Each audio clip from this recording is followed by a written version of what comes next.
This is Easy Drift Sleep, and tonight we have something special for you. We are going to guide you through Noah and the flood, the covenant of the rainbow, uncovering its hidden corners and forgotten details. If these evenings bring you comfort, tap subscribe now. Your next story is always just one sleep away. Take a slow breath, release what you are holding, and let your story begin.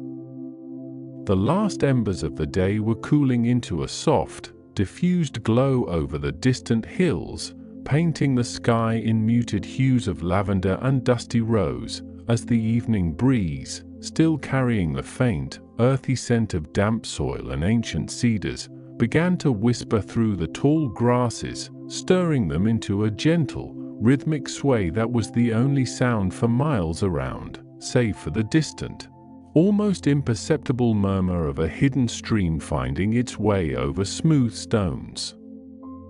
Long, long ago, in a time that feels as distant as the stars themselves, when the world was still young and the memory of its creation lingered like a fresh morning mist, there lived a man named Noah, a man whose heart was said to be upright and pure, walking closely with the Creator in a world that had, by then, grown tangled and heavy with discord and a forgotten sense of purpose.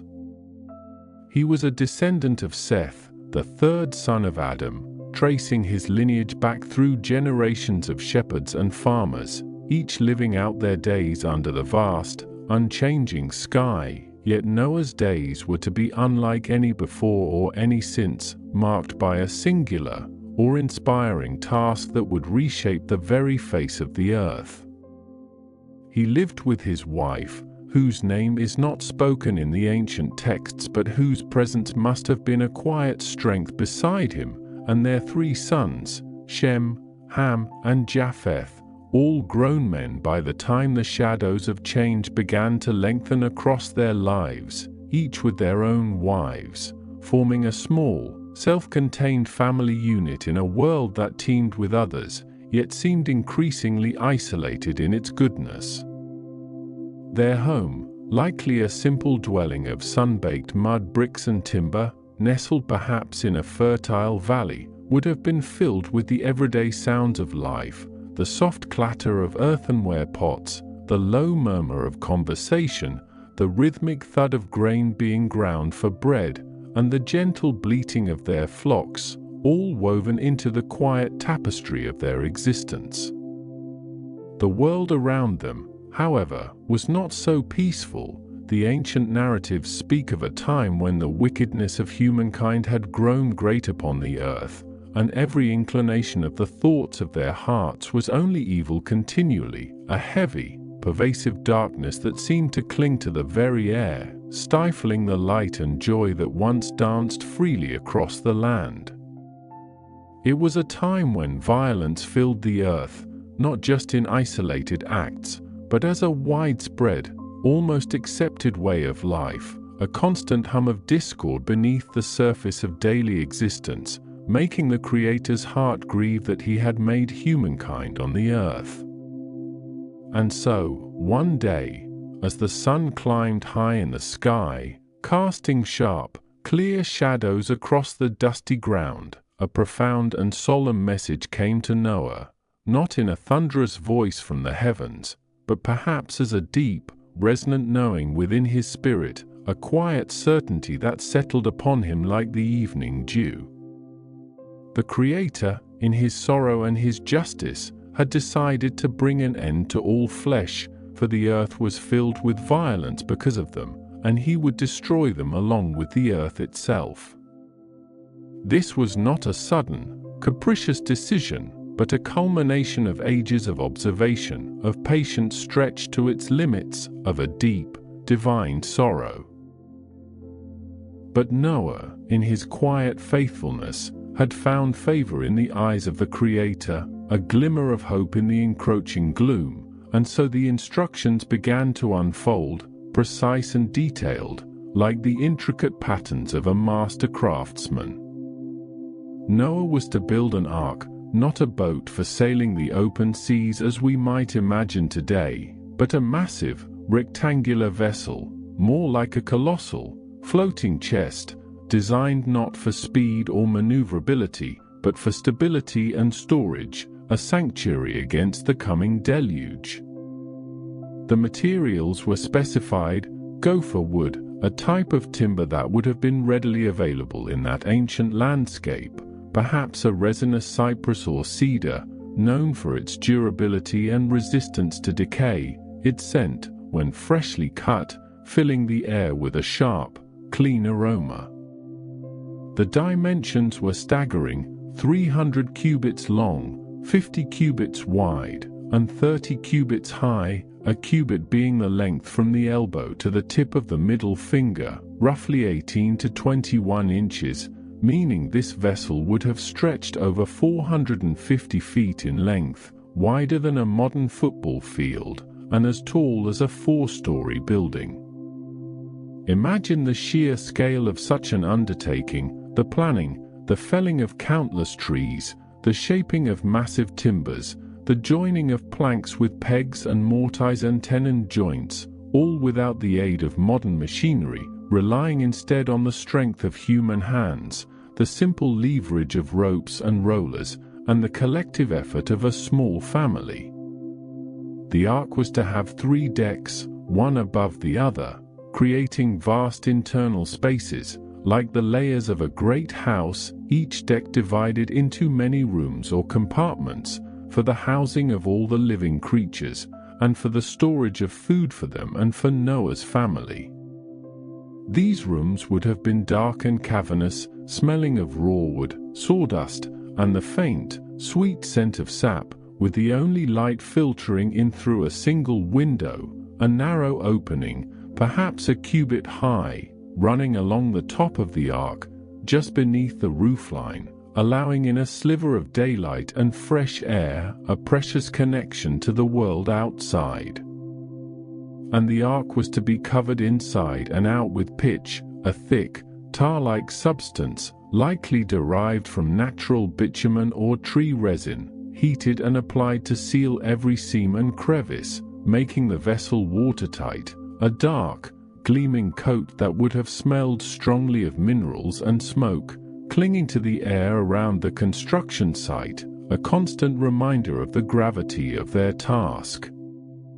The sounds of this construction would have echoed through the valley for decades: the rhythmic thud of axes felling trees, the rasp of saws shaping timbers, the clang of hammers driving wooden pegs, the low rumble of heavy logs being dragged into place, and the steady, almost hypnotic sizzle and hiss of pitch being applied, creating a symphony of labor under the watchful eyes of the Creator.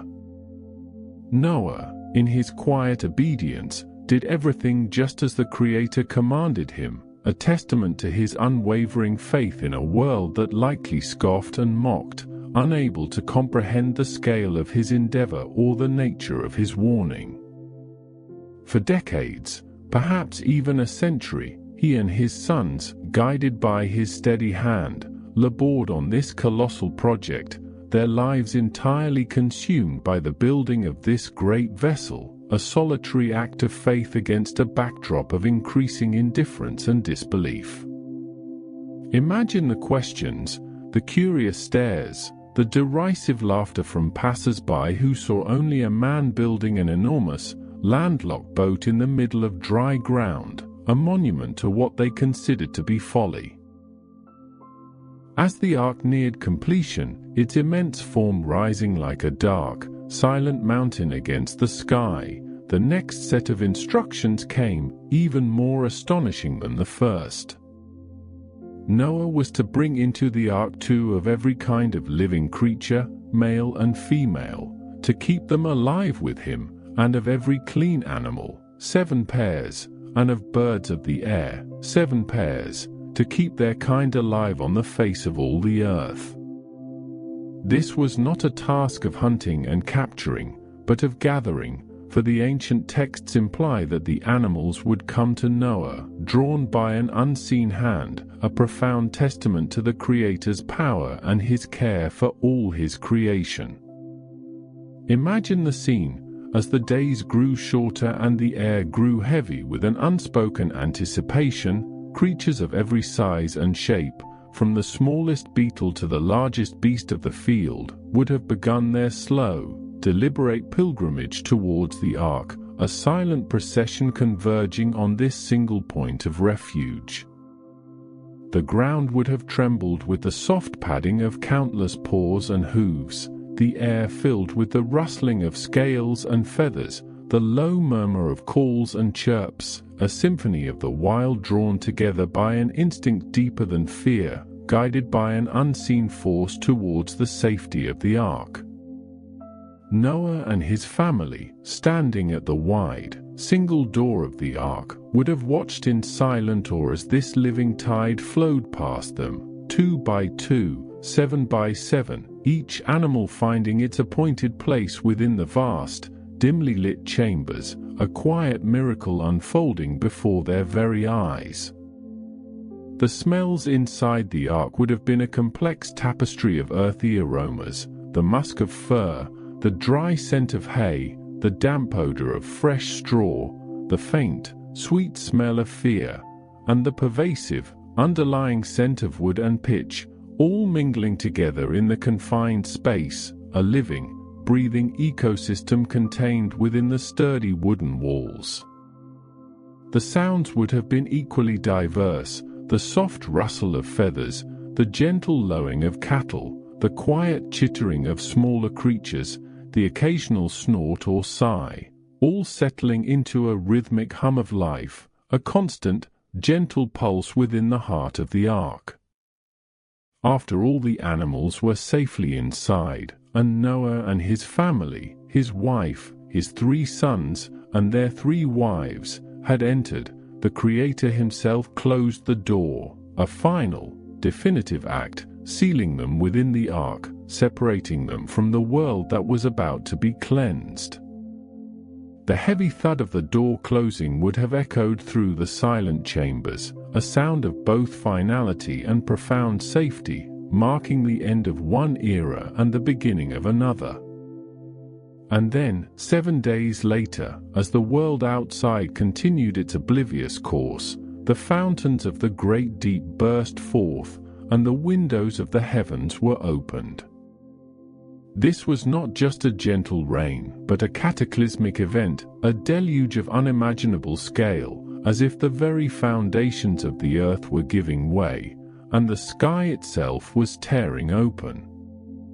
The sound would have been deafening, a roaring, thundering crescendo that would have shaken the very ground, a sound that would have been heard even within the thick walls of the ark, a constant, overwhelming presence. The rain fell for 40 days and 40 nights, an incessant, relentless downpour, turning the land into a churning, froiling expanse of water, the rivers overflowing their banks, the valleys filling, the hills disappearing beneath the rising tide. The water rose higher and higher, covering the mountains, until all the high mountains under the whole heaven were covered, a vast, unbroken expanse of turbulent water stretching as far as the eye could see, reflecting the dark, storm-laden sky above. The ark, initially resting on the dry ground, would have begun to lift, slowly at first, then more definitively, until it was afloat, a solitary vessel adrift on an endless, tumultuous ocean, its sturdy gopher wood frame creaking and groaning under the immense pressure of the waves, but holding firm, a testament to its divine design and Noah's meticulous craftsmanship. Inside the ark, the sounds would have shifted from the initial roar of the storm to the constant, rhythmic sloshing of water against the hull, the deep, resonant creak of the timbers, and the gentle swaying motion as the ark was tossed by the waves. The air would have been heavy with the scent of damp wood and the confined breath of many creatures, a constant reminder of their isolation from the world outside, yet also a profound sense of security within their floating sanctuary.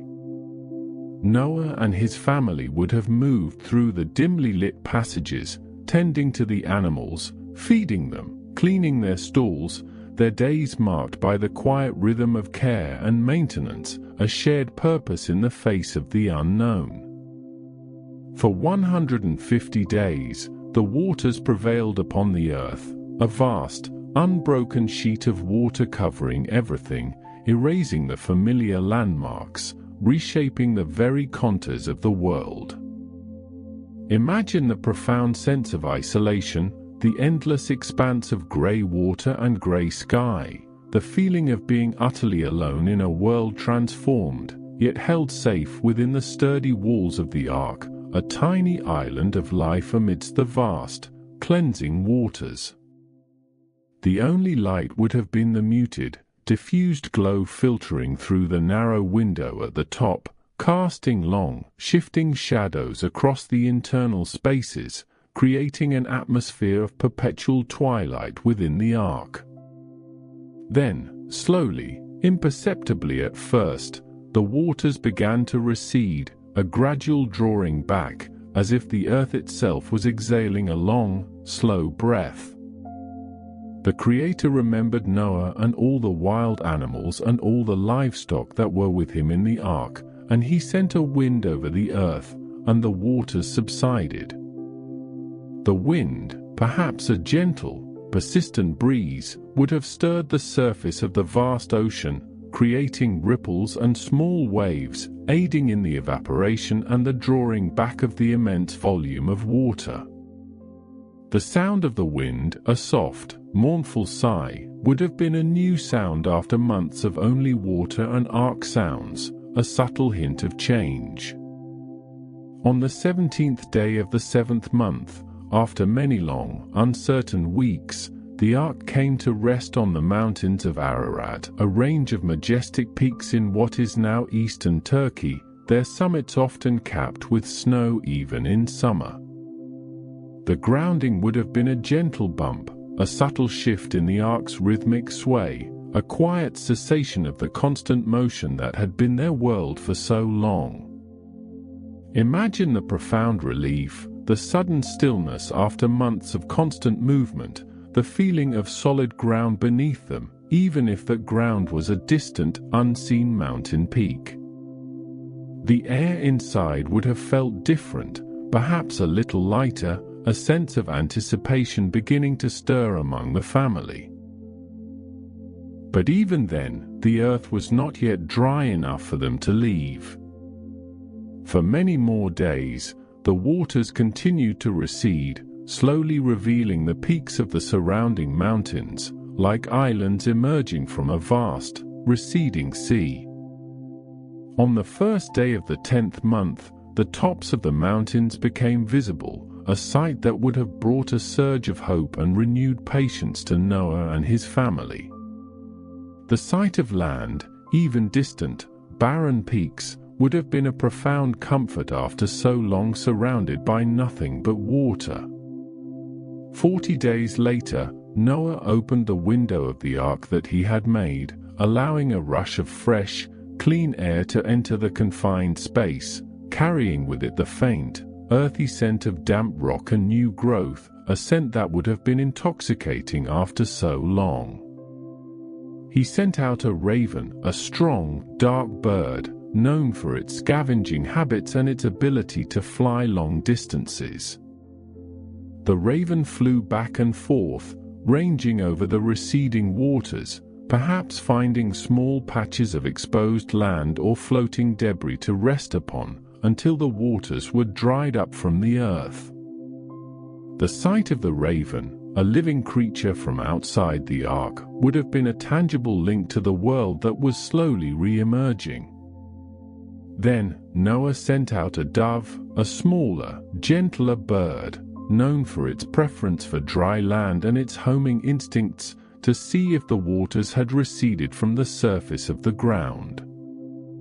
The dove flew out, circling the vast, desolate landscape, but finding no place to rest its feet, it returned to Noah in the ark, a soft flutter of wings against the wooden walls, a gentle reminder that the world was still too wet, too barren, for new life to take root. Noah reached out his hand and took the dove and brought it back into the ark, a quiet act of tenderness and care. He waited another 7 days, a period of patient anticipation, and again he sent forth the dove from the ark.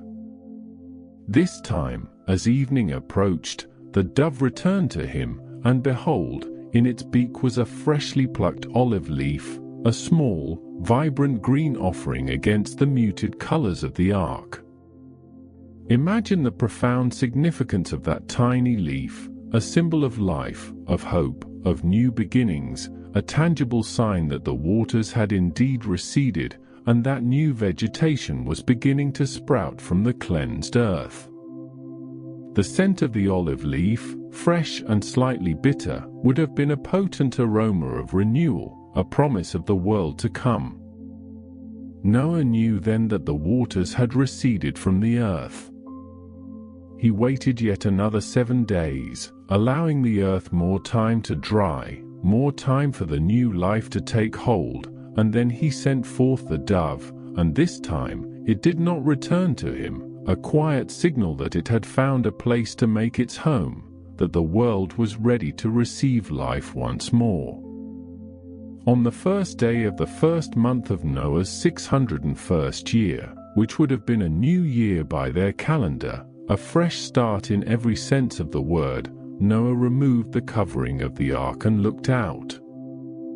The sight that greeted him would have been breathtaking, a vast, newly cleansed landscape, still damp and glistening in the morning light, stretching out beneath a clear, open sky, a world reborn. The air, crisp and clean, would have smelled of wet earth, fresh vegetation, and a profound sense of newness, a stark contrast to the stale air of the ark. He saw that the surface of the ground was drying, the mud hardening into firm earth, the contours of the land slowly revealing themselves. He waited another month, until the 27th day of the second month, when the earth was completely dry, firm and ready to support life once more. And then, the Creator spoke to Noah, a clear, resonant command, telling him to go out from the ark, he and his wife, and his sons' wives with him. Bring out with you every living thing that is with you of all flesh, birds and animals, and every creeping thing that creeps on the earth, that they may swarm on the earth, and be fruitful and multiply on the earth. And so Noah went out, and his sons and his wife and his sons' wives with him. Every beast, every creeping thing, and every bird, everything that moves on the earth, went out by families from the ark, a slow, deliberate procession, emerging into the bright, fresh light of a new day, a new world.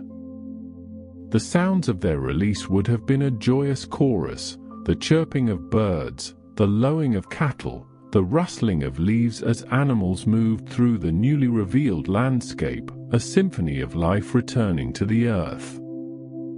The air, filled with the scent of damp earth and new growth, would have been a welcome change from the confined air of the ark. The first thing Noah did, after stepping onto the firm, dry earth, was to build an altar to the Creator. This was a profound act of worship and thanksgiving, a spontaneous expression of gratitude for their deliverance and for the new beginning. He took some of every clean animal and every clean bird and offered burnt offerings on the altar, the smoke rising in a slow, steady column towards the clear, blue sky, carrying with it the silent prayers of a grateful heart. The scent of the burning offerings, a mix of wood smoke and roasted meat, would have mingled with the fresh air, a sacred aroma filling the new world. And the Creator smelled the pleasing aroma, a metaphorical expression of his acceptance and pleasure, and he said in his heart, a deep, internal resolve, that he would never again curse the ground because of man, for the inclination of man's heart is evil from his youth, nor would he ever again strike down every living creature as he had done. As long as the earth endures, seedtime and harvest, cold and heat, summer and winter, day and night, shall not cease. This was a profound promise, a covenant made with Noah and, through him, with all of creation, a guarantee of the stability and continuity of the natural order, a rhythm that would continue unbroken through all generations. Then, the Creator blessed Noah and his sons and said to them, "Be fruitful and multiply and fill the earth. The fear of you and the dread of you shall be upon every beast of the earth and upon every bird of the heavens, upon everything that creeps on the ground and all the fish of the sea. Into your hand they are delivered. Every moving thing that lives shall be food for you. And as I gave you the green plants, I give you everything. But you shall not eat flesh with its life, that is, its blood. And for your lifeblood I will require a reckoning, from every beast I will require it, and from man. From man as well, from each one of his brothers, I will require the life of man. Whoever sheds the blood of man, by man shall his blood be shed, for God made man in his own image. And you, be fruitful and multiply, increase greatly on the earth and multiply in it." These were the foundational laws for the new world, a framework for life and interaction, a balance of sustenance and sacredness.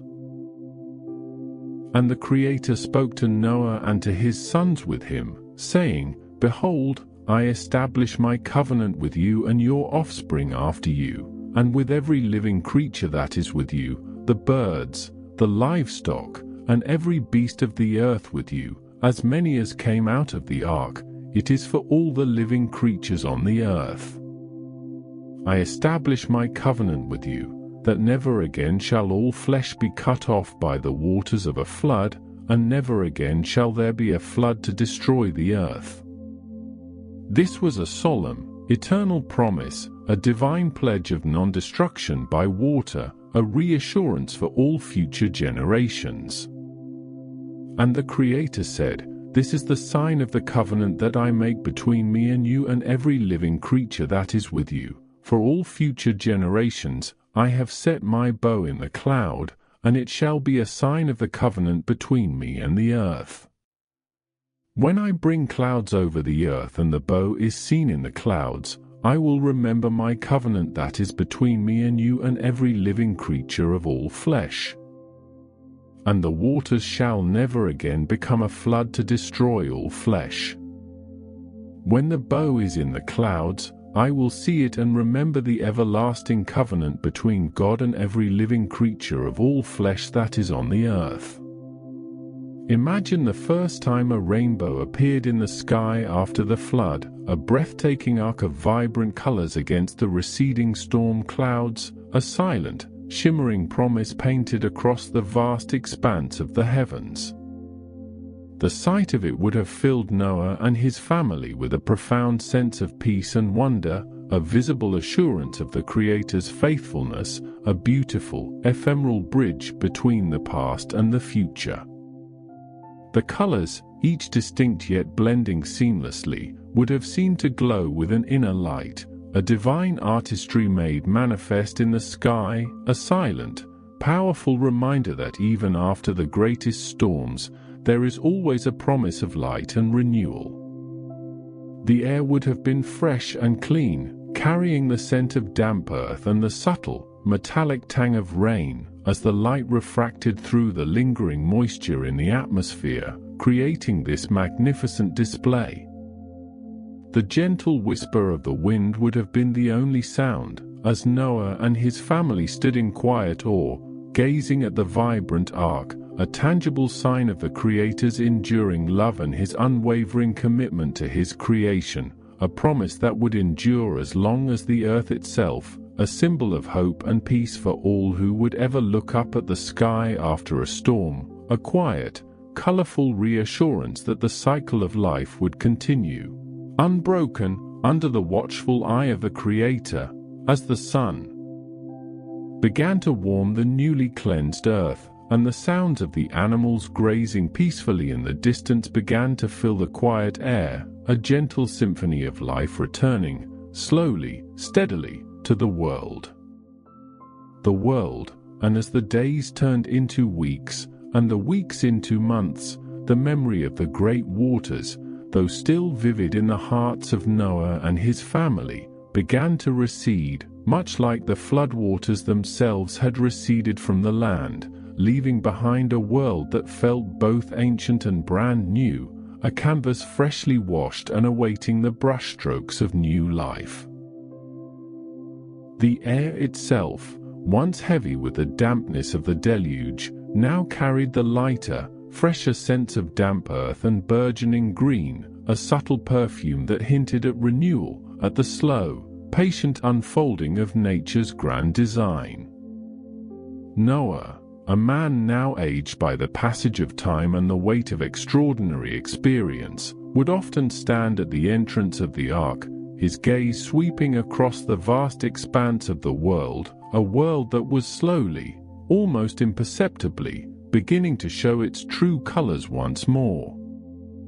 The muted grays and browns of the waterlogged landscape were giving way to patches of vibrant green, the first tentative shoots of grass pushing through the softened soil, reaching for the light of the sun, which now shone with a comforting, steady warmth, quite unlike the turbulent, obscured light of the days of the flood.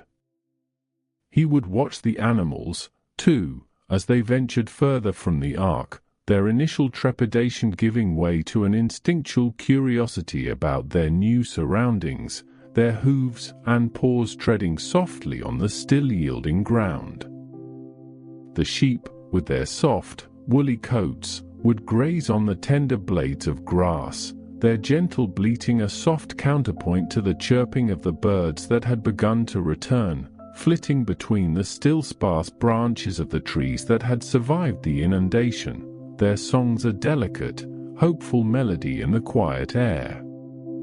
The larger animals, the cattle and the horses, moved with a deliberate, almost stately pace, their breathing deep and even, their presence a grounding force in the landscape, a testament to the resilience of life. The family, too, began to settle into a new rhythm, a quiet routine shaped by the needs of their small community and the demands of the land. Shem, Ham, and Japheth, along with their wives, worked alongside Noah, their hands busy with the tasks of daily living, their minds perhaps still wrestling with the enormity of what they had witnessed, the profound shift in the very fabric of their existence.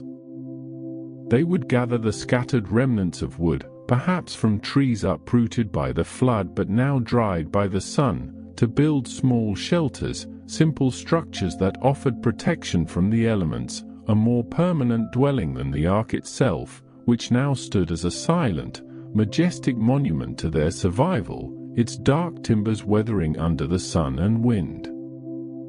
The sounds of their labor were soft, the rhythmic thud of an axe against wood, the rustle of straw being gathered, the quiet murmur of their voices as they spoke to one another, their words often punctuated by long silences, moments of shared reflection as they looked out at the world, trying to comprehend its newness. The air would carry the faint scent of wood smoke from their cooking fires, a comforting aroma that spoke of warmth and sustenance, a small beacon of human presence in the vast, wild landscape. They ate simply, relying on the stores they had brought from the ark, and on the sparse but growing bounty of the land, the first wild berries, the tender greens that emerged from the soil, a reminder that the earth, though scarred, was still capable of providing. Noah, in particular, felt a deep sense of gratitude, a profound appreciation for the breath in his lungs, the solid ground beneath his feet, the faces of his family around him. He understood, perhaps more acutely than anyone, the preciousness of life, the delicate balance of existence. He remembered the Creator's words, the promise that the seasons would continue, that day and night would not cease, and he found solace in that unwavering assurance, a steady anchor in the sea of his memories. He would often walk alone in the evenings, as the sun dipped below the horizon. It was during one of these quiet times, after the initial period of adjustment, after the family had established their small encampment and the animals had begun to truly thrive, that the Creator spoke to Noah once more. The voice was not a thunderous roar, nor a whispering breeze, but a presence, a knowing, that settled upon Noah's heart and mind with an undeniable clarity, a communication that transcended spoken words, yet carried the weight and resonance of profound truth. It was a moment of deep communion, a reaffirmation of the sacred bond between the Creator and His creation, a moment that felt both ancient and intensely personal. The Creator spoke, not only to Noah but to his sons, Shem, Ham, and Japheth, and through them, to all of humanity that would follow. The words were a blessing, a charge, and a covenant, a solemn agreement laid out with a grandeur that echoed the very act of creation itself. Be fruitful and multiply, the voice resonated within Noah's spirit, and fill the earth. This was the first command, a repetition of the original blessing bestowed upon humanity in the garden, a clear directive for life to flourish, to spread, to reclaim the vastness of the world that now lay open before them. It was a call to growth, to expansion, to the continuation of the human story against the backdrop of a newly purified world. The fear and dread of you shall be upon every beast of the earth and upon every fowl of the air, upon all that moves on the earth and upon all the fish of the sea, into your hand are they delivered. This was a significant shift, a new dynamic in the relationship between humanity and the animal kingdom. Before the flood, there was a different kind of harmony, a more direct coexistence. Now, a degree of separation, a natural hierarchy, was established, a recognition of humanity's role as stewards, but also as being set apart, with a certain authority over the natural world. This was not a license for cruelty, but a delineation of roles, a practical necessity for survival and order in a world that had witnessed such profound disruption. The animals, in their instinctual wisdom, would recognize this, a natural deference that would allow for a more structured interaction between species. Then came the provision for sustenance, a crucial aspect of their new existence. Every moving thing that lives shall be food for you, as the green herb have I given you all things. This was a profound change from the pre-flood dietary guidelines, where humanity subsisted solely on plants and fruits. Now, the Creator granted permission to consume animal flesh, a practical allowance for a world that had been dramatically altered, where vegetation might be sparse in certain areas, and where the need for diverse sustenance was paramount. This was not a casual decree, but a thoughtful provision, understanding the challenges that lay ahead for a burgeoning human population. However, this permission came with a sacred caveat, a profound respect for life itself, but flesh with the life thereof, which is the blood thereof, shall ye not eat. This was a powerful injunction, a reminder that life, represented by the blood, was sacred, belonging to the Creator alone, and not to be consumed or treated lightly. It was a foundational principle, a moral boundary set amidst the new freedoms, ensuring that even in the act of sustenance, there was reverence for the source of life. And then, the solemn declaration regarding the sanctity of human life, and surely your blood of your lives will I require, at the hand of every beast will I require it, and at the hand of man, at the hand of every man's brother will I require the life of man. Whoso sheds man's blood, by man shall his blood be shed, for in the image of God made he man. This was a clear and unequivocal establishment of justice, a foundational law for human society. The value of human life was affirmed as supremely precious, made in the very image of the Creator. To take a human life was to defile that image, and such an act would demand a reckoning, a principle of justice that would govern human interactions from that point forward. It was a stark reminder of the gravity of their existence, the responsibility that came with being made in the divine likeness, a safeguard against the very kind of lawlessness and violence that had preceded the flood. These words, spoken not in a booming voice but with an internal certainty that resonated deep within Noah's being, laid the groundwork for the new world, a moral and practical framework for humanity's future. Noah listened, his heart filled with a mixture of awe and solemn understanding, recognizing the immense responsibility placed upon him and his descendants. He knew that these were not mere suggestions, but divine decrees, principles that would guide their lives and the lives of generations to come. And then, the Creator turned to the covenant, the promise that would forever mark the relationship between the divine and the earthly, a promise etched not in stone, but in the very fabric of the heavens. And behold, I establish my covenant with you, and with your seed after you, and with every living creature that is with you, of the fowl, of the cattle, and of every beast of the earth with you, from all that go out of the ark, to every beast of the earth.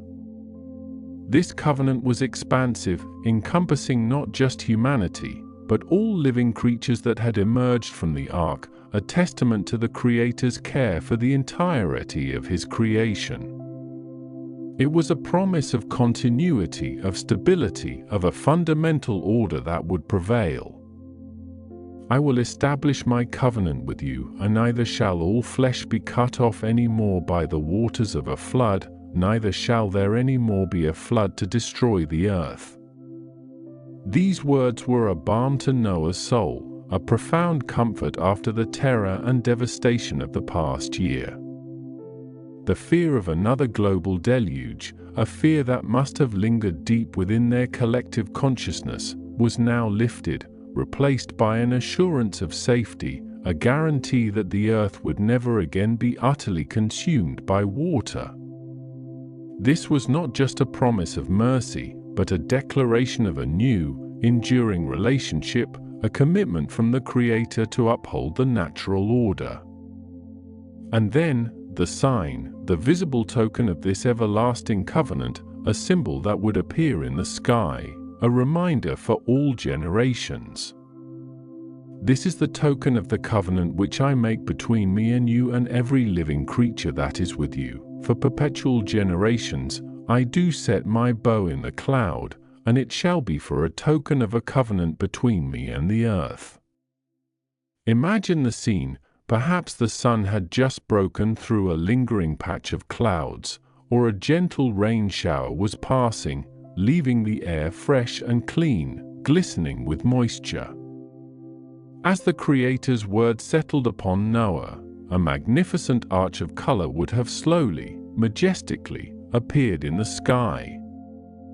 It was not a sudden flash, but a gradual unfolding, a gentle revelation.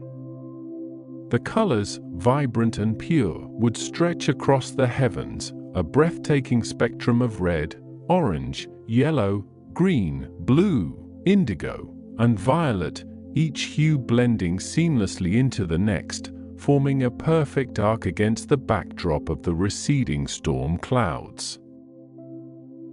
Noah, and perhaps his family, would have looked up, their eyes wide with wonder, their hearts filled with a quiet awe. The sight would have been utterly captivating, a phenomenon of such beauty and grandeur that it could only be understood as a divine manifestation. The air might have still carried the faint, sweet scent of rain-washed earth, mingling with the crispness of the post-storm atmosphere. The light, filtered through the moisture in the air, would have given everything a luminous quality, making the greens of the emerging vegetation seem even more vivid, the distant mountains more sharply defined. The rainbow, a natural optical phenomenon caused by sunlight refracting through water droplets, would have been a familiar sight in the pre-flood world, but now it was imbued with an entirely new meaning, a sacred significance. It was no longer just a beautiful atmospheric display, it was a promise, a divine signature in the sky. And it shall come to pass, when I bring a cloud over the earth, that the bow shall be seen in the cloud, and I will remember my covenant, which is between me and you and every living creature of all flesh, and the waters shall no more become a flood to destroy all flesh. This was a profound reassurance. The Creator himself would remember the covenant each time the rainbow appeared. It was a sign not just for humanity to remember, but for the Creator to remember his own promise, a beautiful anthropomorphism that spoke of divine faithfulness and compassion. The very act of seeing the rainbow would trigger a divine memory, preventing another global deluge. It was a perpetual sign, an enduring symbol woven into the very fabric of the natural world, a constant, silent witness to the Creator's unwavering commitment. And the bow shall be in the cloud, and I will look upon it, that I may remember the everlasting covenant between God and every living creature of all flesh that is upon the earth. The repetition of the phrase, "I will remember," emphasizes the solemnity and certainty of the promise. It was not a fleeting thought, but an eternal decree, a foundational truth for the new world. The rainbow, therefore, became more than just a visual spectacle, it became a symbol of hope, of peace, of divine faithfulness, a bridge between the heavens and the earth, a silent testament to a new beginning. As Noah stood there gazing at the magnificent arc of colors, he would have felt a profound sense of peace settle over him, a deep calm after the storm. The weight of the past, the trauma of the flood, would not vanish entirely, but it would be tempered by this powerful assurance, this visible sign of divine grace. The world, though still raw and recovering, now felt secure, protected by an unbreakable promise. The air would be still, the sounds of the animals muted, as if all creation held its breath, witnessing this sacred moment, this establishment of an everlasting covenant. The colors of the rainbow, each distinct yet harmoniously blended, might have seemed to Noah like a visual representation of the diversity of life, all united under the Creator's watchful eye, all protected by his promise. The red, perhaps, reminding him of the lifeblood, the sanctity of life.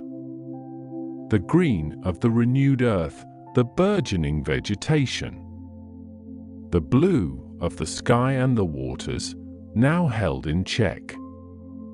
Each color a thread in the tapestry of the new creation, woven together by divine will. From that day forward, whenever the clouds gathered and the rain fell, only to be chased away by the sun, the appearance of the rainbow would serve as a powerful reminder. It would be a moment for pause, for reflection, for gratitude. For Noah and his family, it would be a personal reassurance, a visible confirmation of the word spoken directly to them. For future generations, it would be a story passed down, a symbol understood, a universal sign of hope and renewal.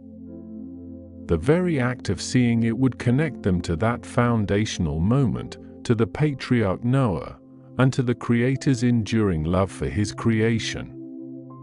The days continued to unfold, each one bringing new growth, new life. The earth, slowly but surely, began to recover its former splendor, though forever marked by the memory of the waters. The family of Noah, now secure in the knowledge of the covenant, began the long and arduous task of rebuilding, of planting, of nurturing the new world. They moved from their temporary shelters, perhaps constructing more permanent dwellings from the abundant wood and stone available, their hands calloused from labor, their hearts filled with a quiet determination. The sounds of their work would echo softly across the landscape, the rhythmic chipping of stone, the rustle of leaves as they cleared ground for planting, the lowing of cattle, the distant bleating of sheep, all contributing to the gentle symphony of life resuming its course. The air would carry the scent of freshly turned earth, a rich, fertile aroma that spoke of potential, of future harvests. They would plant seeds, perhaps some they had carefully preserved from the ark, or others gathered from the wild, trusting in the promise of the seasons, in the Creator's assurance that seedtime and harvest, and cold and heat, and summer and winter, and day and night shall not cease. This trust was not a blind faith, but a deep, ingrained understanding born from direct experience of divine intervention and faithfulness. Noah, as the patriarch, would guide his family, teaching them the ways of the land, imparting the wisdom gained from his extraordinary journey. He would tell them stories of the old world, of the wickedness that had brought about the flood, and of the Creator's mercy that had saved them. He would speak of the covenant, of the rainbow, of the sacred responsibility they now carried to live righteously, to honor the Creator, and to care for the earth and its creatures. These stories would be passed down around the evening fires, the flickering flames casting dancing shadows on their faces, their voices soft and low, imbued with the weight of history and the hope of the future. The nights would be cool and clear, the stars appearing with a brilliance that seemed to pierce the very fabric of the heavens, a vast, silent expanse that stretched endlessly above them. The only sounds would be the gentle rustle of leaves in the breeze, the chirping of crickets, the distant call of an owl, and the soft, rhythmic breathing of his sleeping family. Noah would sometimes sit by the dying embers of the fire, looking up at the countless stars, contemplating the vastness of the universe, the intricate design of creation, and the profound mystery of the Creator's plan. He would feel a deep connection to the earth beneath him, to the sky above, and to the unseen presence of the divine, a feeling of being utterly alone in the quiet immensity of the world, yet profoundly connected to everything. The memory of the ark, though now a silent, weathered structure, would serve as a constant reminder of their deliverance, a physical testament to the Creator's power and faithfulness. It stood on the mountain, a beacon of survival, its dark timbers slowly becoming one with the landscape, a silent sentinel watching over the new world. The family would often look towards it, a shared glance that spoke volumes, a silent acknowledgement of their shared past and the miracle of their present. As the years passed, the family grew. Children were born, their laughter echoing across the valleys, their small feet treading on the new earth, innocent of the great deluge, yet inheritors of its legacy. They would learn of the rainbow, not just as a beautiful phenomenon, but as a sacred promise, a visible symbol of divine love and protection. They would point to it in the sky, their small fingers tracing its arc, their eyes wide with wonder, their hearts filled with a simple, trusting faith. The world was theirs to explore, to cultivate, to fill with life, under the watchful eye of the Creator, and under the enduring sign of the rainbow. The covenant was not just a historical event, but a living, breathing reality, woven into the very fabric of their daily lives, a constant assurance that the cycles of nature, the rhythm of life, would continue, unbroken, for all generations. The sun would rise and set, the moon would wax and wane, the stars would trace their ancient paths across the night sky, and the earth would continue to yield its bounty, all held in the steady embrace of the Creator's promise, a promise as constant and as beautiful as the rainbow itself, appearing after every storm, a gentle reminder that even in the midst of darkness, light and hope would always prevail, guiding them forward into the vast, unfolding future, a future built on the foundations of divine grace and human perseverance, a future where the quiet sounds of life, the gentle rustle of leaves, the distant bleating of sheep, the soft murmur of human voices, would fill the air, a continuous, harmonious symphony of existence, under the endless expanse of the heavens, where the rainbow would forever stand as a testament to the Creator's unwavering faithfulness, a promise whispered across the ages. A promise that continued to unfold, day by day, season by season, as the world slowly, steadily, continued to bloom and thrive, under the gentle, watchful eye of the Creator, a promise as enduring as the mountains themselves, as constant as the ebb and flow of the tides, a promise that would guide humanity through all its trials and triumphs, a beacon of hope, a symbol of peace, a testament to the unending love that permeated every fiber of existence.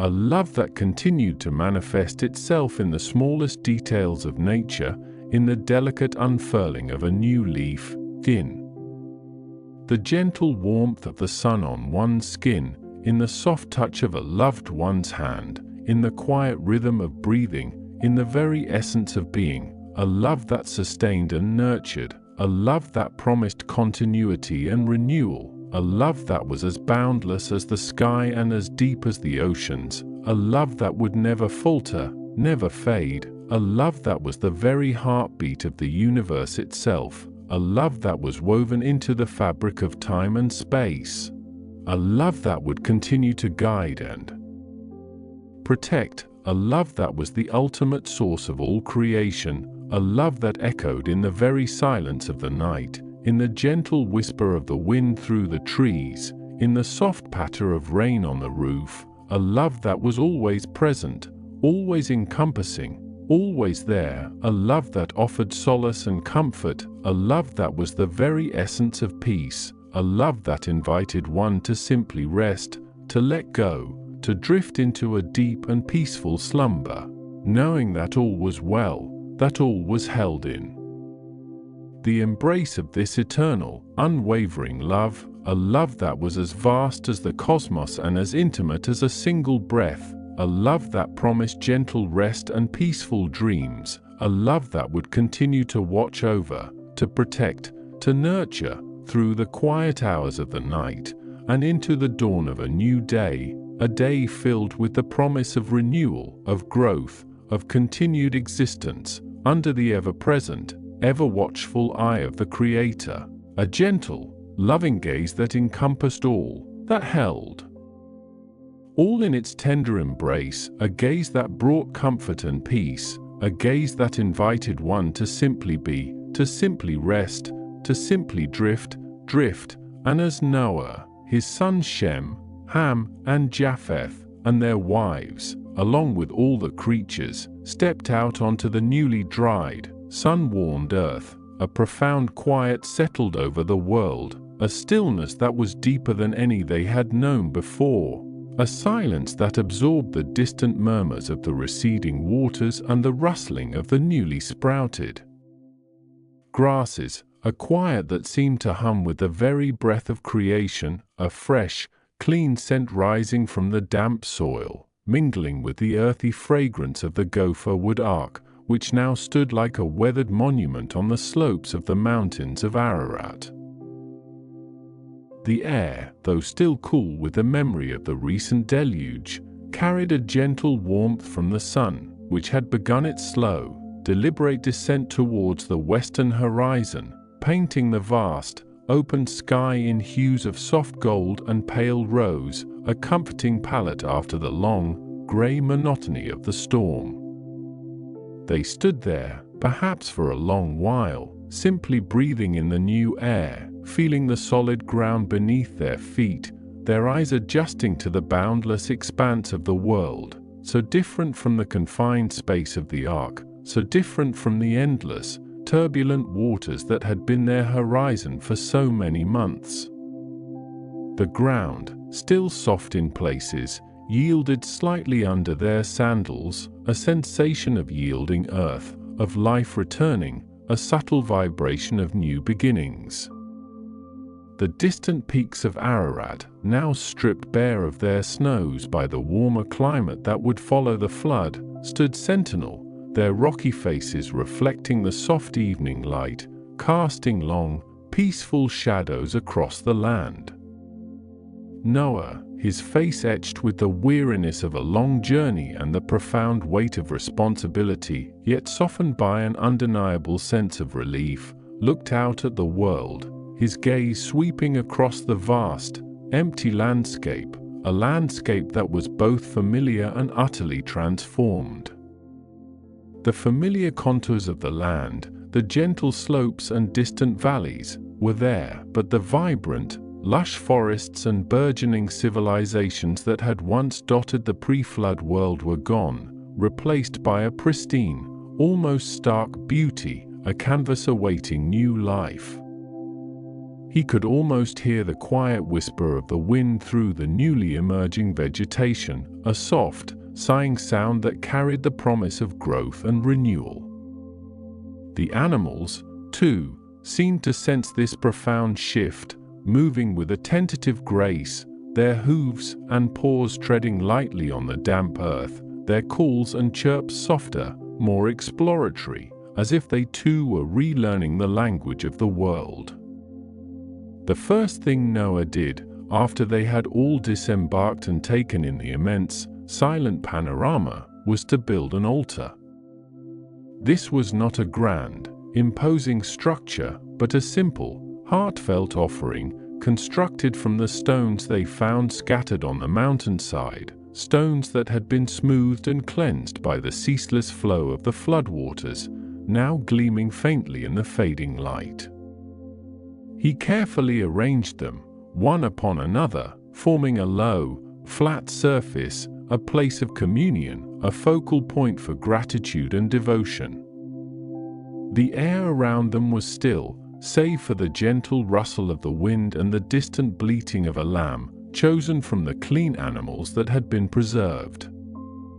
The smoke from the burnt offering, a sweet, earthy aroma of roasted meat and smoldering wood, rose slowly into the vast, clear sky, a thin, ethereal column ascending towards the heavens, a visible prayer, a tangible expression of thanks from the heart of humanity. This act of worship, this offering of gratitude, was deeply ingrained in the ancient consciousness, a fundamental way of acknowledging the divine, of seeking connection and expressing reverence. In the Mesopotamian cultures, which would later flourish in the region, offerings were a daily part of life, a way to appease gods, to seek blessings, to maintain cosmic order. Noah's offering, however, was not one of appeasement in the face of wrath, but one of profound thanks for deliverance, for a new beginning, for the very breath of life that now filled their lungs. It was an act born of a deep, abiding faith, a recognition of the Creator's mercy and faithfulness, even amid such devastating judgment. As the smoke ascended, the scent of the offering mingled with the clean, damp earth, creating a unique fragrance that would forever be associated with this moment of renewal. The sun dipped lower, casting longer, softer shadows, and the sky deepened to a rich indigo, dotted with the first faint stars. It was in this quiet, reflective atmosphere, as the last wisps of smoke curled upwards and the world settled into the hush of evening, that the voice of the Creator spoke to Noah and his sons. It was not a voice of thunder or storm, but a voice that resonated within their very beings, a voice of quiet authority, of profound love, a voice that carried the weight of eternity yet spoke with gentle reassurance. The Creator spoke of blessing, of fruitfulness, of multiplication. Be fruitful and multiply and fill the earth. The voice resonated, a command and a promise intertwined, echoing the very first blessing bestowed upon humanity in the garden, a reaffirmation of life's sacred purpose.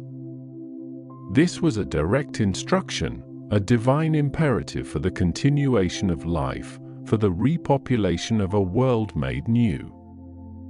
The earth, though cleansed, awaited the touch of human hands, the laughter of children, the industry of new generations.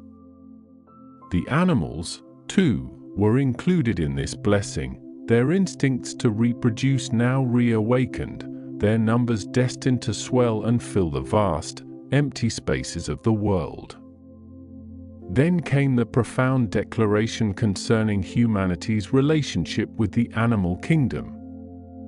The fear of you and the dread of you shall be upon every beast of the earth and upon every bird of the heavens, upon everything that creeps on the ground and all the fish of the sea. Into your hand they are delivered.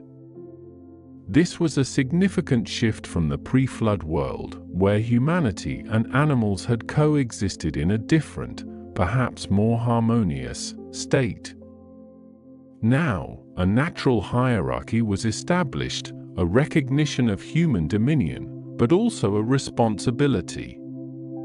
The fear and dread was not meant to imply cruelty, but rather a natural order, an instinctual understanding within the animal kingdom of humanity's designated role, a role that carried with it the inherent responsibility of stewardship, of care, of wise management of the living world. The Creator also spoke of sustenance, expanding the dietary provisions for humanity. Every moving thing that lives shall be food for you. And as I gave you the green plants, I give you everything. This was a pivotal moment, a departure from the purely vegetarian diet that had been prescribed in Eden. The world had changed, and with it, the means of human survival. The earth, though fertile, would require more effort to yield its bounty, and the animal kingdom would now provide an additional source of nourishment. This was a practical provision, a compassionate allowance for the challenges of a post-flood world, a world where the balance of nature had been irrevocably altered. However, this permission came with a crucial caveat, a sacred boundary: only you shall not eat flesh with its life, that is, its blood. This prohibition against consuming blood was deeply significant, establishing a profound respect for life itself, for the essence of being that resided in the blood. It was a reminder that life, even animal life, was sacred, belonging ultimately to the Creator, and not to be treated with irreverence or disregard. This principle would later become a cornerstone of Mosaic law, a constant reminder of the sanctity of life. The voice then turned to the sanctity of human life, a declaration of immense weight and consequence. Whoever sheds the blood of man, by man shall his blood be shed, for God made man in his own image. This was the establishment of a fundamental legal and moral principle, a divine mandate for justice, for the protection of human life. The value of human life was affirmed as supremely precious, rooted in the very image of the Creator.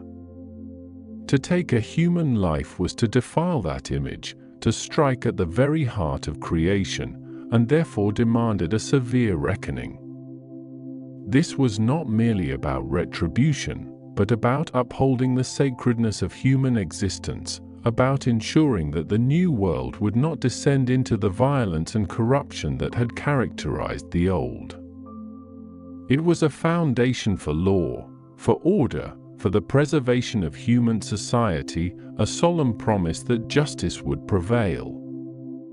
And then, the covenant, the most profound and comforting promise of all, a promise that stretched across the vastness of time and space, encompassing all generations, all living creatures.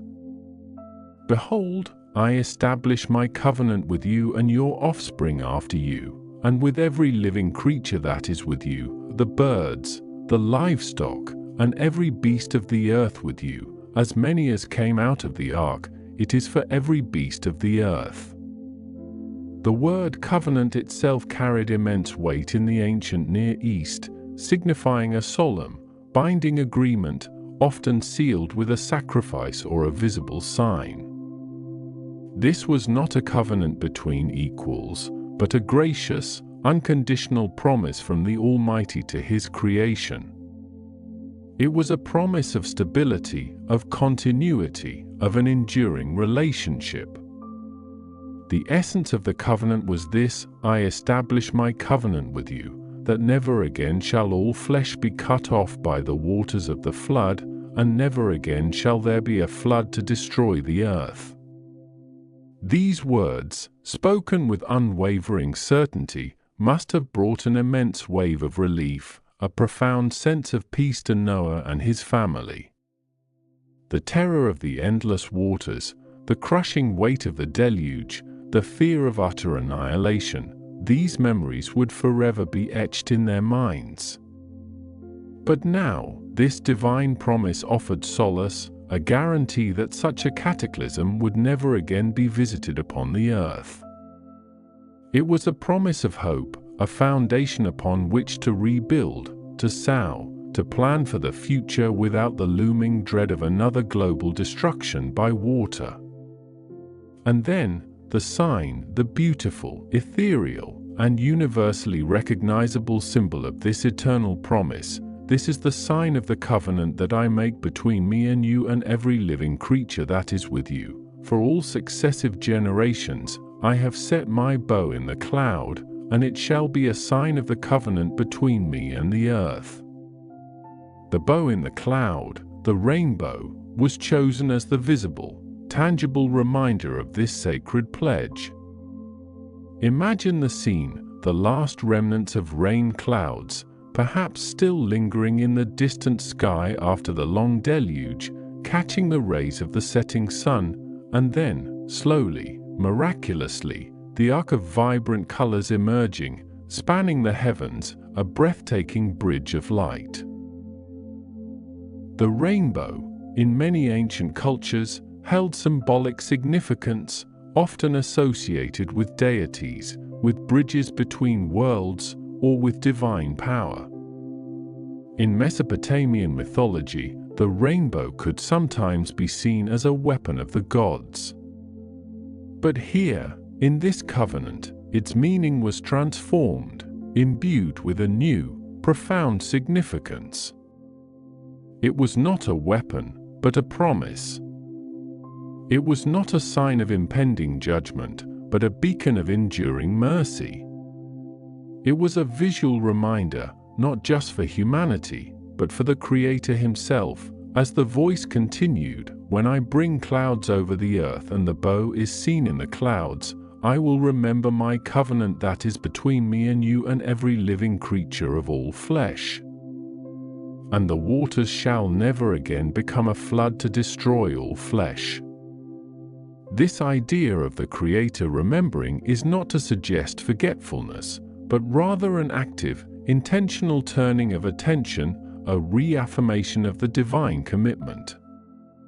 Each time the rainbow appeared, a silent, celestial witness to the covenant, it would serve as a profound reminder of the Creator's faithfulness, His unwavering promise to preserve life on earth.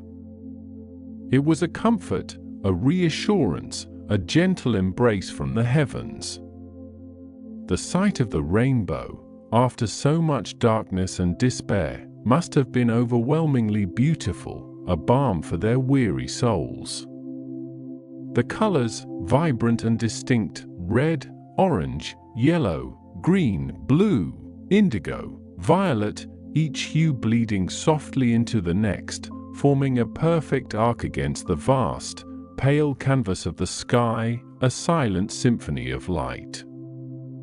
It was a spectacle that transcended mere optics, becoming a spiritual experience, a direct communication from the divine. The light, refracted through the lingering moisture in the atmosphere, painted the world in a new, hopeful glow, a shimmering promise that peace had returned, that life would flourish once more. Noah and his family, standing on that newly cleansed earth, watching the colors arc across the heavens, must have felt a profound sense of awe, a quiet wonder at the majesty and mercy of their Creator. The air, still carrying the faint scent of damp earth and the lingering aroma of the burnt offering, was now filled with the unspoken promise of the future. The sounds around them were gentle, the distant murmur of the receding waters, the soft rustle of leaves, the tentative chirping of a bird, the quiet breathing of the animals, all bathed in the soft, ethereal light of the setting sun and the nascent glow of the rainbow. The covenant of the rainbow was not just for Noah and his immediate family, but for all successive generations, a timeless promise extending through the ages, a constant reminder of divine grace and patience.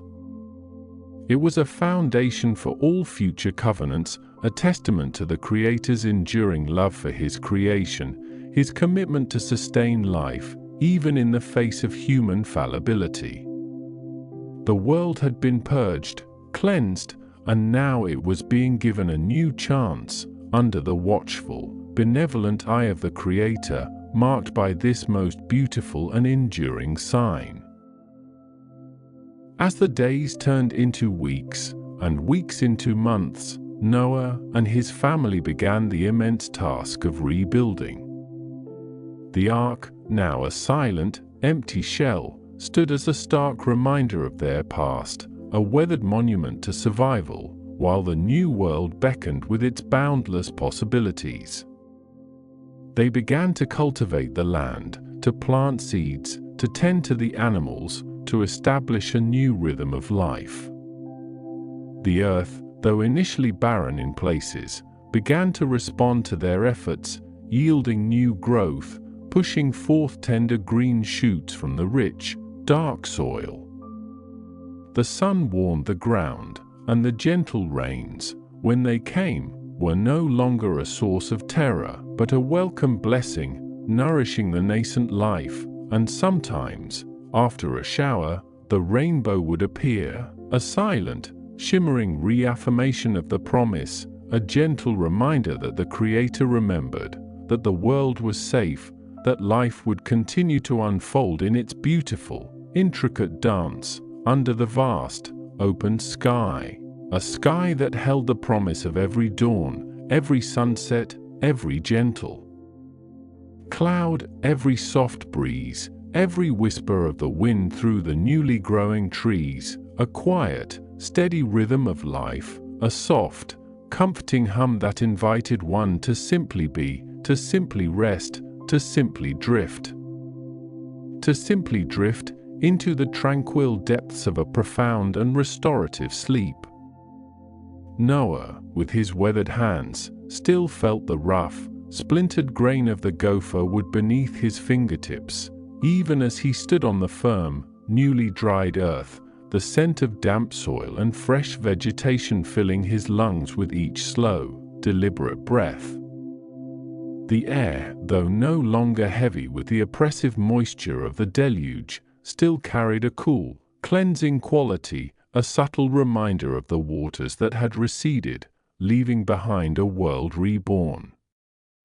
He watched as his sons, Shem, Ham, and Japheth, moved with a quiet purpose, their movements unhurried, almost reverent, as they began to gather stones, not for building great structures, but for a simple, profound act of remembrance and gratitude. The sun, having climbed higher in the vast, blue expanse, cast long, gentle shadows across the undulating landscape of the Ararat foothills, illuminating patches of newly sprouted grasses and the glistening leaves of small, resilient bushes that had somehow survived the long immersion. The sound of their footsteps on the still soft ground was muffled, a hushed counterpoint to the distant, rhythmic calls of newly freed birds, their songs tentative at first, then growing in confidence, weaving a tapestry of sound that spoke of renewal and hope. Noah's wife, her face etched with the quiet wisdom of years and the profound experience of the past year, moved with a similar grace, her simple linen garments rustling softly as she helped gather dry twigs and branches, preparing for the sacred fire. The stones they chose were not perfectly formed, but rather those that lay readily at hand, smoothed by the passage of water and time, their surfaces cool and solid to the touch. They stacked them with care, one upon another, forming a humble altar, a place of offering, a testament to the profound shift that had occurred, not just in the physical world around them, but within their very souls. This act, building an altar, was a practice deeply rooted in the ancient Near East, a way for people to acknowledge the divine, to create a physical space for communion and thanksgiving. In those early days, before grand temples or elaborate rituals, a simple pile of stones, consecrated by intention and prayer, served as a powerful focal point for their faith. It was a tangible connection to the unseen, a grounding ritual in a world that had just undergone an unimaginable transformation. As the sun began its slow descent towards the western horizon, painting the sky in hues of soft orange and rose, the small fire they kindled began to glow, its warmth a comforting presence in the cool evening air. The scent of burning wood, clean and earthy, mingled with the lingering dampness of the earth and the faint, sweet fragrance of emerging blossoms. Noah, with a deep sense of humility and gratitude, selected some of the clean animals and clean birds, those that had been designated for sacrifice, and offered them upon the altar. The practice of offering sacrifices was a fundamental aspect of worship in the ancient world, a way to express devotion, repentance, and thanksgiving, a symbolic act of returning a portion of what had been given. It was not a plea for mercy had already been profoundly extended, but rather a heartfelt expression of a covenant already felt, a bond already forged. The smoke from the burning offering rose slowly, a thin, ethereal column ascending into the twilight sky, carrying with it the silent prayers and profound gratitude of Noah and his family. It was a visible sign, a tangible connection between the earth and the heavens, a bridge of devotion spanning the vastness. And as the smoke drifted upwards, a gentle breeze, soft and cool, stirred the leaves of the nascent trees, carrying the scent of the offering far and wide, a quiet announcement to the reborn world. And then, a profound stillness settled over the land, a hush that seemed to absorb all other sounds, as if the very air held its breath. It was in this sacred quiet that the voice of the divine resonated, not as a thunderous roar, but as a gentle, encompassing presence, a voice that filled the space between the stars and the earth, reaching into the deepest chambers of Noah's heart. The words spoken were not of judgment or condemnation, but of promise, of an eternal covenant, a sacred agreement that would span generations and endure through all time. Behold, I establish my covenant with you and your offspring after you. The voice resonated, each word a soft, clear bell in the evening air, and with every living creature that is with you, the birds, the livestock, and every beast of the earth with you, as many as came out of the ark, it is for every beast of the earth. This was a covenant not just with humanity, but with all of creation, a promise of continuity, of a delicate balance restored, of life's enduring cycle. It was a radical idea in the ancient world, where deities were often seen as capricious or solely concerned with human affairs. Here, the divine concern extended to the smallest creature, to the very fabric of the natural world. The promise continued, "I establish my covenant with you, that never again shall all flesh be cut off by the waters of the flood, and never again shall there be a flood to destroy the earth." These words, spoken into the quiet, cool air of the evening, carried the weight of an eternal guarantee, a profound assurance that the cataclysmic cleansing was a singular event, never to be repeated in such a devastating manner. For Noah, who had witnessed the world submerged, who had felt the relentless power of the waters, this promise was a balm to his soul, a release from the lingering fear that such an event could ever again engulf the fragile existence he had helped preserve. He might have felt a deep, slow exhale, a relaxation of muscles he hadn't realized were tense for so long, a quiet peace settling over his spirit. And then, as if in answer to the unspoken question of how such a monumental promise would be remembered, how it would be visibly marked for all generations, the voice continued, "This is the sign of the covenant that I make between me and you and every living creature that is with you. For all future generations, I have set my bow in the cloud, and it shall be a sign of the covenant between me and the earth." As these words were spoken, a subtle shift occurred in the atmosphere.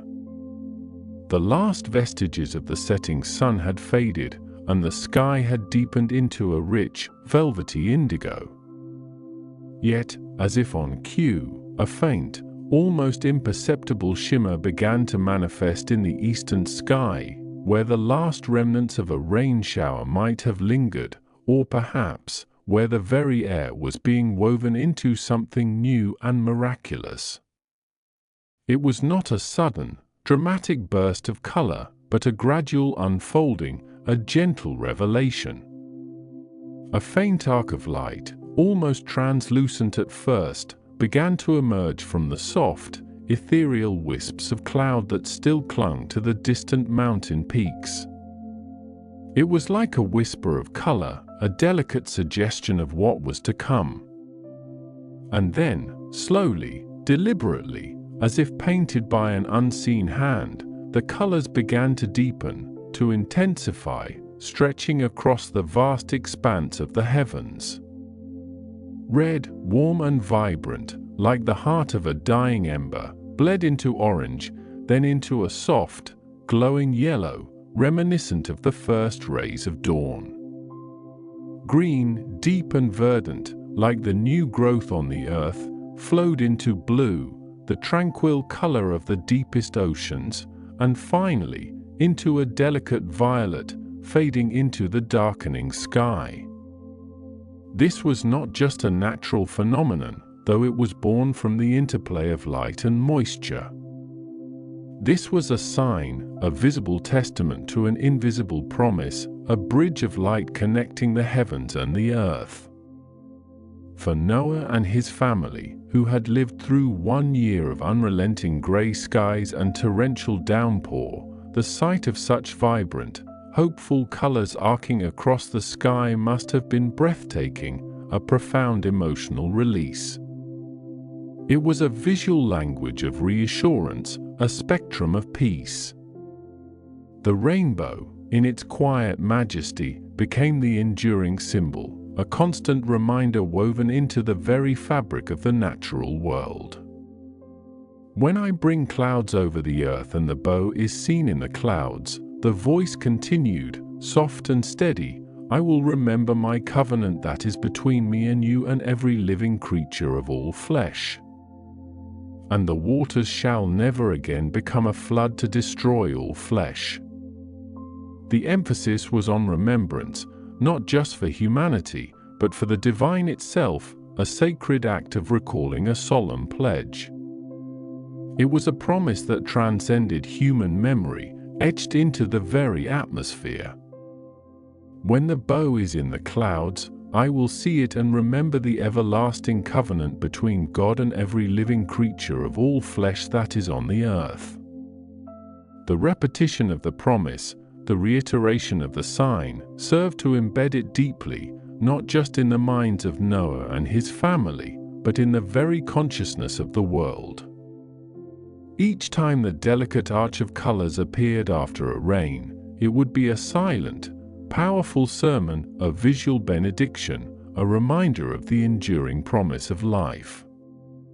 Noah stood there, his gaze fixed on the luminous ark, his heart filled with a mixture of awe, relief, and a profound sense of peace.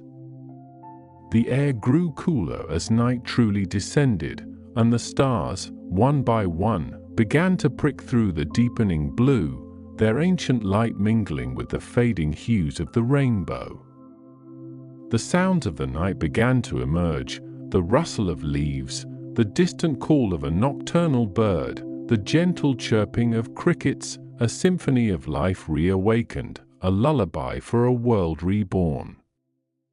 The covenant of the rainbow was more than just a promise of no more global floods. It was a promise of stability, of order, of a predictable world where the seasons would continue, where seed time and harvest, cold and heat, summer and winter, day and night would not cease. This fundamental order, so easily taken for granted in ordinary times, had been profoundly disrupted, and its restoration was a gift of immense value. For ancient peoples, the cycles of nature were inextricably linked to survival. The assurance that these cycles would continue was a promise of life itself, a foundation upon which to rebuild. As the last faint glimmer of the rainbow faded into the inky blackness, leaving only the steady, comforting glow of the stars, Noah and his family remained by the altar, the embers of their offering still glowing softly, casting a warm, flickering light on their faces. They were the inheritors of a new world, tasked with the immense responsibility of stewarding life, of remembering the covenant, and of living in harmony with the promises made. The weight of this responsibility was immense, yet it was tempered by the profound sense of divine grace and protection. They would begin anew, cultivating the earth, tending to the creatures, and raising their families under the watchful eye of the heavens, forever marked by the memory of the flood and the enduring promise of the rainbow. The air was still and cool, carrying the faint scent of damp earth and wood smoke, a comforting blend that spoke of home and new beginnings. The stars above twinkled with an ancient, steady light, and the quiet hum of the night, filled with the gentle sounds of a world settling into rest, invited one to simply close their eyes, to feel the cool, soft earth beneath them, to listen to the whisper of the breeze through the newly growing trees, a quiet, steady rhythm of life, a soft, comforting hum that invited one to simply be, to simply rest, to simply drift into the tranquil depths of a profound and restorative sleep, a sleep cradled by the enduring promise of the rainbow, a sleep where the gentle rhythm of breathing became one with the quiet pulse of the earth, a soft, rhythmic lullaby that carried one deeper and deeper into a peaceful, dreamless slumber, a sleep where the memory of the flood was softened by the vibrant arc of hope, a sleep where every breath was a quiet affirmation of the covenant, a gentle, steady rhythm that invited one to simply let go, to simply sink deeper into the soft embrace of the night, to simply drift further and further away, carried by the gentle current of peace, a peace that settled over the land and within the heart, a quiet, profound stillness that invited one to simply rest. As the days, then weeks, then months, continued to unfold in this new, water-bound world, a quiet routine began to settle within the ark's sturdy timbers, a rhythm born of necessity and the constant presence of so many different lives, each with its own needs and instincts. The faint, earthy scent of damp wood and clean straw mingled with the musk of fur and feather, a living aroma that became as familiar to Noah and his family as the sound of the water lapping against the hull. Outside, the vast, unbroken expanse of water stretched to every horizon, a shimmering, ever-moving canvas under an often grey, often misty sky, occasionally pierced by a fleeting glimpse of sun that felt like a rare, precious gift. The constant, soft murmur of the rain had long since ceased, replaced by the gentle slosh and sway of the ark, a lullaby that had become a part of their very being. Noah, with his weathered hands and eyes that had seen so much, would often find himself standing by one of the small, high windows, gazing out at the endless, undulating surface, a profound quietness settling over his spirit. He remembered the feel of the dry earth beneath his feet, the rustle of leaves in the wind through ancient trees, the familiar scent of the soil after a light rain, and the distant bleating of sheep in the pastures, all now submerged beneath this immense, silent sea. He wondered about the mountains, the towering peaks that had once scraped the sky, now hidden beneath hundreds of cubits of water, their familiar contours softened and smoothed by the deep, dark embrace of the flood. He knew, deep in his heart, that this was a cleansing, a profound resetting, but the sheer scale of it, the absolute transformation of the world he had known, was a weight that he carried with a quiet solemnity. His family, too, had adapted to this unique existence, each finding their own ways to contribute to the daily tasks that kept the ark functioning, a small, self-contained world adrift in the immensity. Shem, Ham, and Japheth, with their wives, moved with a practiced ease through the various levels, tending to the needs of the creatures, distributing feed, ensuring fresh water, and maintaining the cleanliness that was essential for health and peace in such close quarters. The soft rustle of straw as animals shifted, the gentle cooing of doves, the occasional lowing of cattle, or the distant roar of a great beast, all blended into a symphony of life, a constant reminder of the precious cargo they carried. The air, though enclosed, was kept surprisingly fresh by the clever design of the ark, with its upper windows and ventilation shafts allowing for a slow, steady circulation, carrying away the heavier air and drawing in the lighter, cleaner air from above the water line. One day, as the sun, a pale, diffused disk, managed to break through the persistent cloud cover, casting a watery sheen across the vast expanse, Noah felt a subtle shift in the ark's movement. It was not a violent lurch, but a gentle, almost imperceptible tremor, a faint scraping sound that seemed to resonate through the very timbers of the vessel.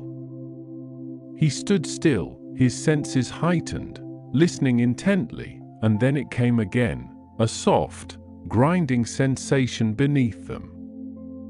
He looked towards his sons, a question in his eyes, and they too had felt it, their faces reflecting a mixture of curiosity and a dawning hope. "The waters are abating," Noah murmured, his voice barely a whisper, a profound sense of relief washing over him, a feeling so deep it almost brought tears to his eyes. He had waited for this, prayed for this, for so long, and now, finally, after 150 days of the waters prevailing upon the earth, the tide was beginning to turn. The immense, relentless power of the flood was slowly, gradually, receding. The text tells us that God remembered Noah and every living thing, and caused a wind to pass over the earth, and the waters subsided. This wind, perhaps a gentle, persistent breeze, would have been a welcome change, helping to dry the air and stir the surface of the vast ocean, a sign of the Earth's slow re-emergence. The ark, guided by an unseen hand, had come to rest upon the mountains of Ararat. These weren't just a single peak, but a rugged, sprawling range, a majestic collection of volcanic mountains in what we now know as Eastern Turkey, a region known for its fertile valleys and towering, snow-capped summits. The specific peak upon which the ark settled would have been one of the higher elevations, perhaps one of the twin cones of Greater or Lesser Ararat, their ancient, volcanic forms now providing a stable, solid foundation after months of relentless motion. The feeling of being grounded, of the ark no longer swaying with the rhythm of the waves, must have been a profound comfort, a tangible sign that their long, water-bound journey was approaching its end. The scraping sound they had felt was the ark's keel finding purchase on the rocky slopes, a gentle, final embrace with the solid earth. For 40 more days after the ark had settled, the family remained within its confines, patiently waiting, watching, and listening. The air within the ark felt different now, perhaps a little cooler, a little drier, and the sounds from outside, though still muffled by the thick wooden walls, seemed to carry a new quality, a sense of stillness that had been absent before. Noah, ever the careful observer, opened the window of the ark that he had made, a small opening high up, perhaps a simple shuttered vent, allowing a narrow shaft of light and a breath of the outside world to enter their enclosed space. The air that wafted in would have been cool and damp, carrying the faint, clean scent of wet rock and distant, unseen earth, a smell utterly distinct from the constant, humid aroma of the ark's interior. He sent forth a raven, a large, dark bird, known for its intelligence and its ability to scavenge. The raven, a creature of robust constitution and keen eyesight, flew back and forth, ranging far and wide over the receding waters, a dark silhouette against the often grey sky. It would have found places to perch on the tops of newly exposed peaks, perhaps even on the carcasses of animals that had perished in the flood, a grim but necessary part of the Earth's slow process of renewal. The raven did not return to the ark, indicating that it had found sustenance and places to rest outside, a first, tentative sign that the world was indeed beginning to reappear. Noah watched its flight, a small, dark speck against the vastness, and understood its message: there was still much water, but land was emerging. 7 days later, a period of patient waiting that felt both long and necessary, Noah sent forth a dove from him, a stark contrast to the raven. The dove, a symbol of peace and purity, is a bird that prefers dry land and open fields, seeking out seeds and fresh water.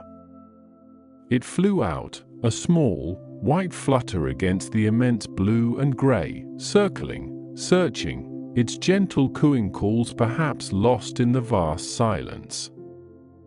It found no rest for the sole of its foot, no dry branch, no patch of earth upon which to settle, for the waters were still covering the face of the whole earth. And so, it returned to him in the ark, weary but persistent, and Noah put forth his hand and took it and pulled it into the ark to him. The soft flutter of its wings, the delicate feel of its small body in his hand, would have been a moment of quiet connection, a shared understanding of the world's still drenched state. Another 7 days passed, a week of quiet contemplation and continued hope within the ark. The family continued their routines, but now with a heightened sense of anticipation, their ears attuned to any subtle change, their eyes constantly drawn to the small window. Then Noah sent forth the dove again from the ark. This time, as the day drew to a close, and the light began to fade into the soft, muted tones of twilight, the dove returned. And behold, in her mouth was an olive leaf plucked off. It was a fresh leaf, vibrant green against the dove's white feathers, a small, undeniable testament to life's enduring power. The sight of it, a tiny, fragile symbol of renewal, must have stirred a profound emotion in Noah, a deep, quiet joy that resonated through his very being. The olive tree, known for its resilience and its ability to thrive in harsh conditions, is a symbol of peace and longevity in many cultures. Its branches and leaves are hardy, able to withstand strong winds and periods of drought. For a fresh olive leaf to be found, it meant that the waters had receded sufficiently for the tops of trees to emerge and for new growth to begin. This was not just a sign of land, but a sign of living land, of the earth's miraculous capacity to regenerate. The smell of the fresh leaf, a faint, earthy, slightly bitter aroma, would have been a powerful sensory link to the world outside, a promise of fertile ground and new beginnings. Noah knew then that the waters were abated from off the earth. He waited yet another 7 days, allowing the earth more time to dry, more time for the waters to recede further into the deep valleys and newly formed riverbeds. Then he sent forth the dove, and it returned not again to him. This final act of the dove, its decision to remain outside, to find its new home in the emerging world, was the clearest, most unambiguous sign of all. The earth was drying. The world was ready. The long, arduous journey within the ark was truly coming to an end. With a mixture of reverence and anticipation, Noah removed the covering of the ark and looked. The sight that greeted his eyes must have been overwhelming. The vast, shimmering expanse of water was gone, replaced by a landscape that was both familiar and utterly transformed. The ground was dry, though perhaps still damp and muddy in places, a rich, dark earth that had been thoroughly cleansed. The mountains of Ararat, their rugged slopes now fully exposed, rose majestically around them, their peaks perhaps still capped with snow, reflecting the pale light of the sky. The air, no longer heavy with humidity, would have been crisp and clean, carrying the fresh, earthy scent of damp soil and newly exposed rock, a smell of profound newness.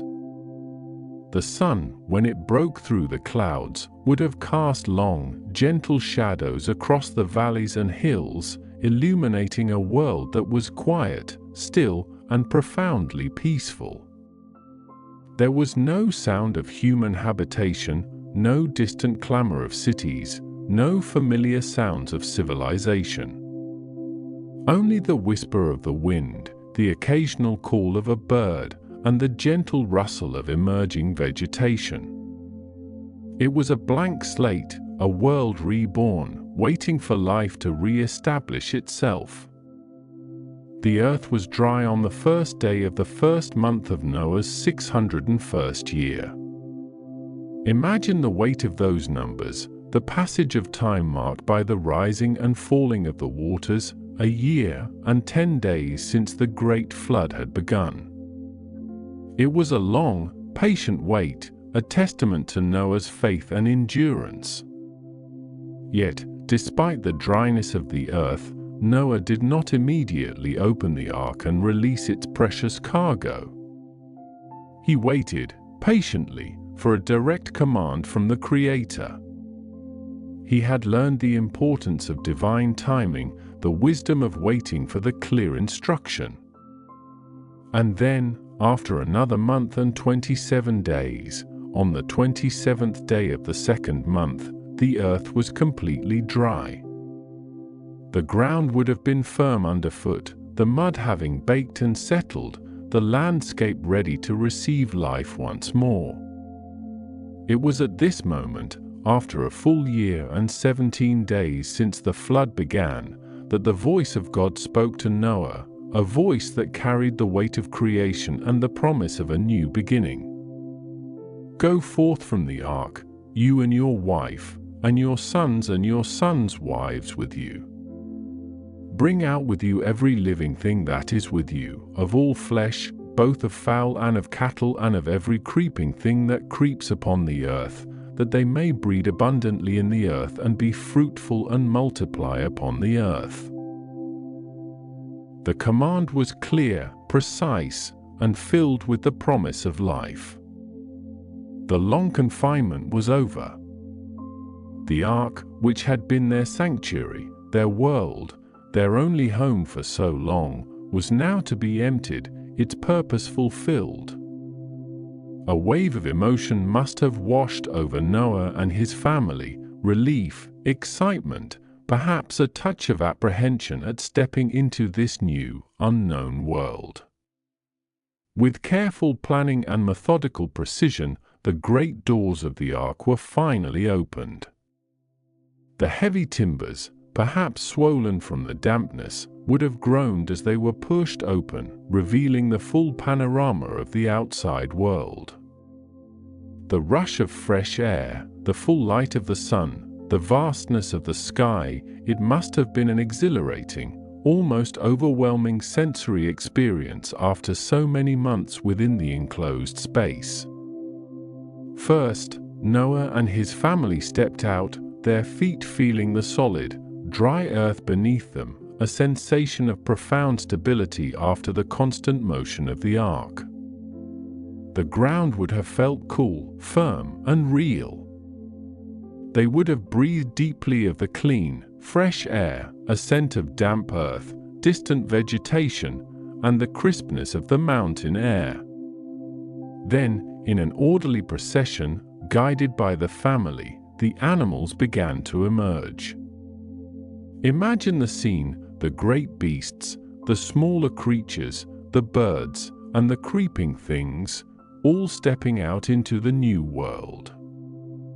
The elephants, with their slow, deliberate tread, their trunks testing the air, the lions, perhaps blinking in the bright sunlight, their powerful muscles stretching after their long confinement, the gentle deer, their eyes wide with wonder, the birds, taking to the sky with joyous chirps and calls, their wings beating against the vast expanse of blue. Each creature, in its own way, would have responded to the freedom, to the open space, to the fresh scents and sounds of the reborn earth. The ground would have vibrated with their footsteps, the air filled with their calls, a symphony of life re-entering the world. Noah and his family watched, their hearts filled with gratitude and awe, as the ark slowly emptied, its precious cargo dispersing into the new landscape, ready to fulfill the divine command to be fruitful and multiply. The silence of the world was broken by the sounds of life, a vibrant, hopeful chorus. The first act Noah performed upon stepping out onto the dry land was an act of profound worship and thanksgiving. He built an altar to the Lord.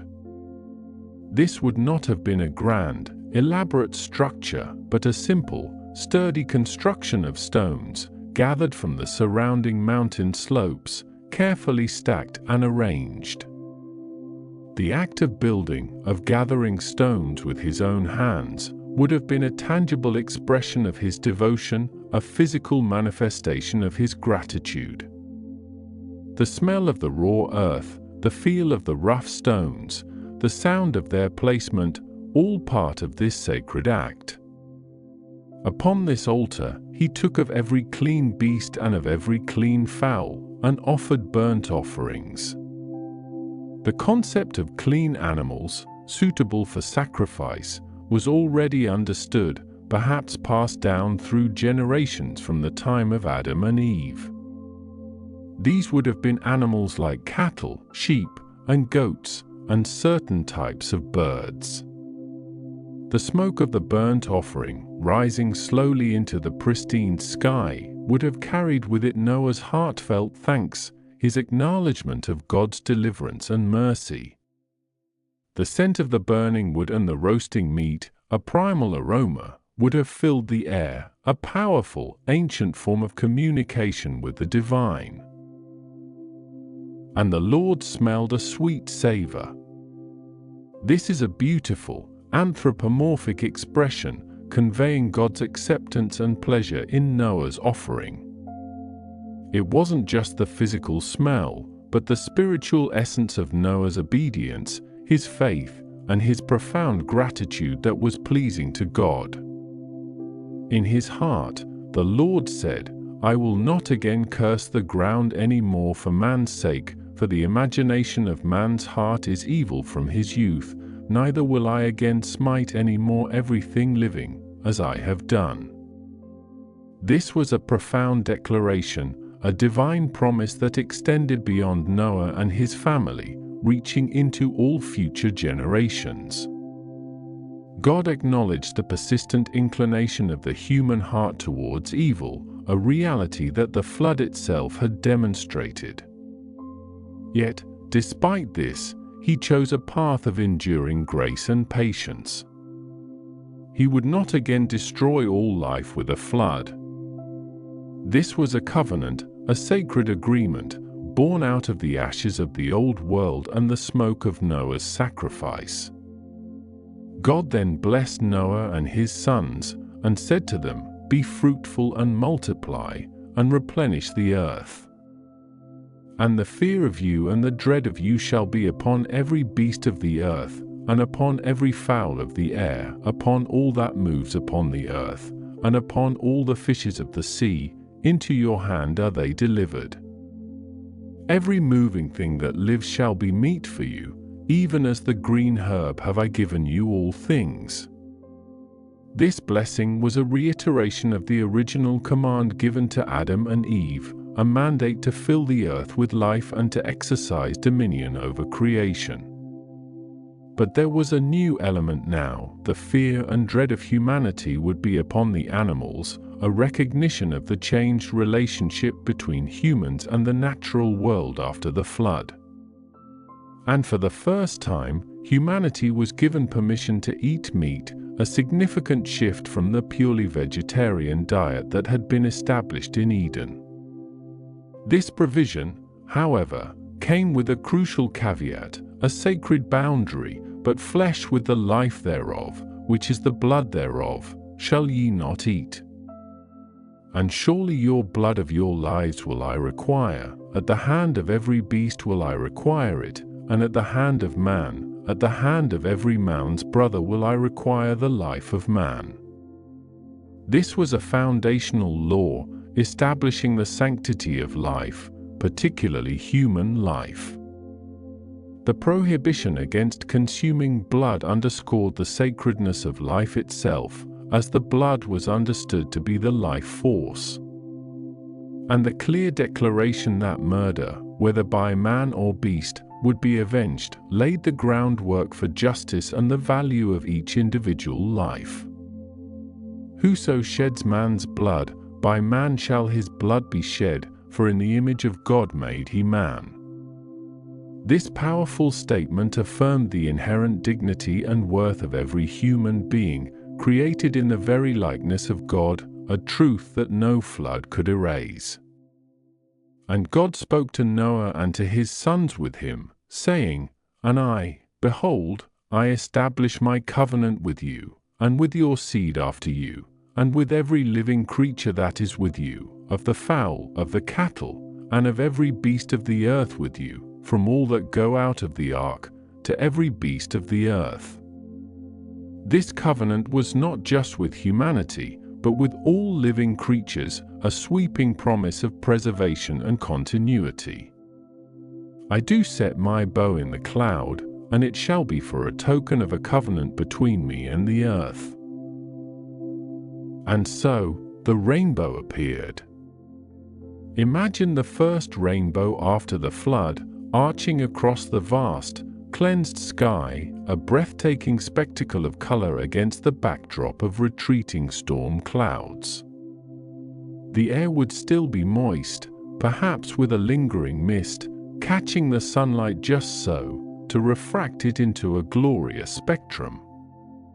The vibrant hues of red, orange, yellow, green, blue, indigo, and violet, stretching from one horizon to the other, a bridge of pure light and color. It would have been a sight of unparalleled beauty, a powerful visual promise.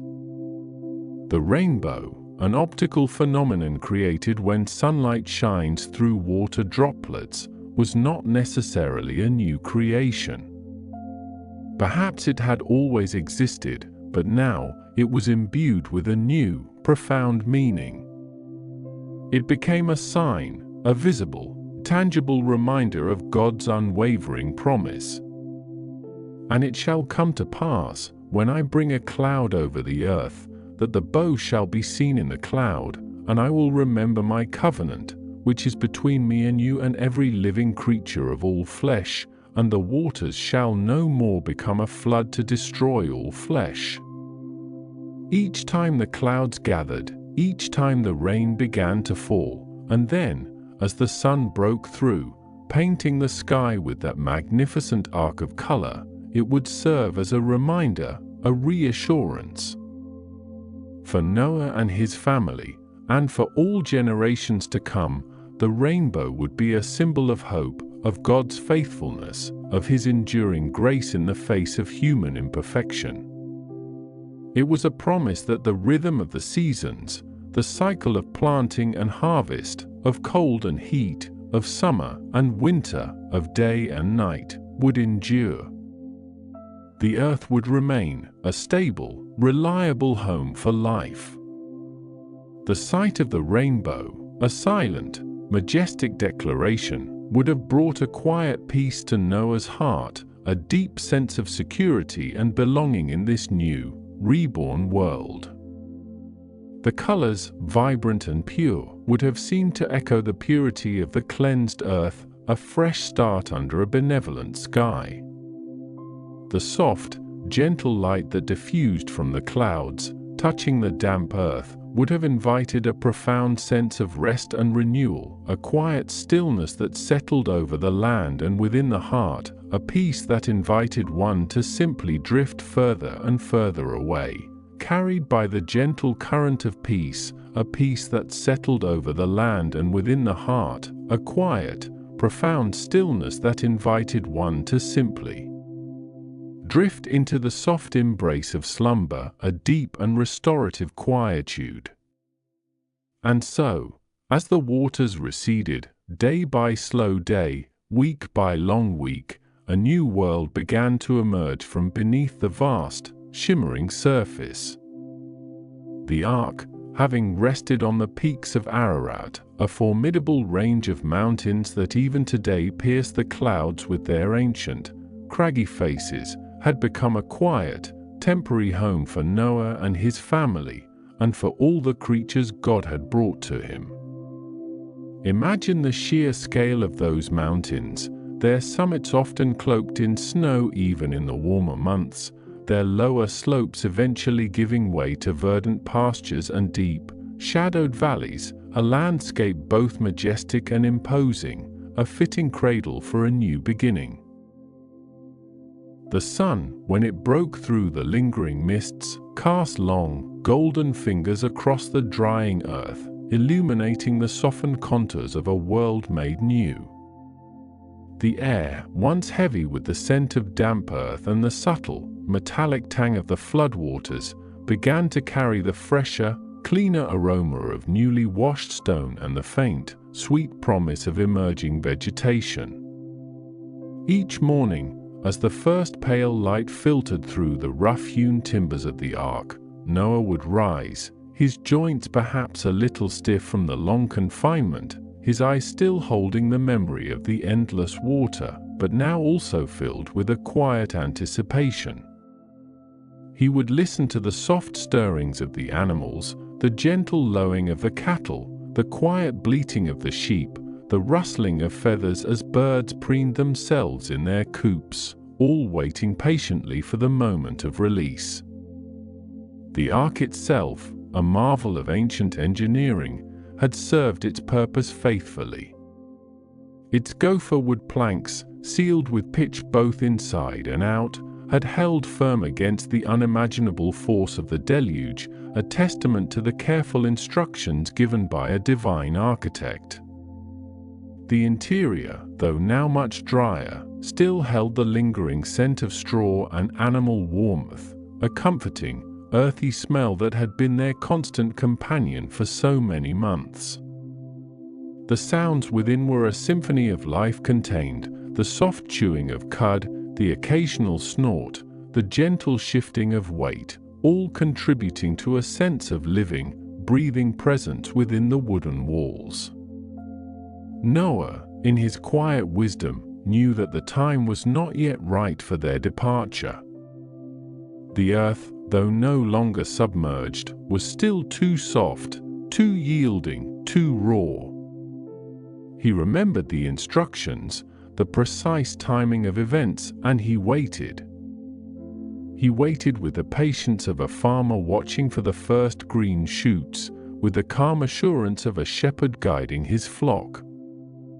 His sons, Shem, Ham, and Japheth, along with their wives, would move about the ark, tending to the remaining animals, ensuring their comfort, their movements practiced and quiet, a rhythm established over many days and nights. They spoke in hushed tones, their voices soft as they discussed the day's tasks, their eyes often drawn to the small openings, searching for signs of the world outside. One day, as the sun climbed higher in the sky, painting the vast expanse of the heavens in shades of pale blue and soft white, Noah decided it was time to send out a raven. The raven, a creature of dark plumage and keen sight, was known for its resilience and its ability to scavenge for food across wide, desolate landscapes.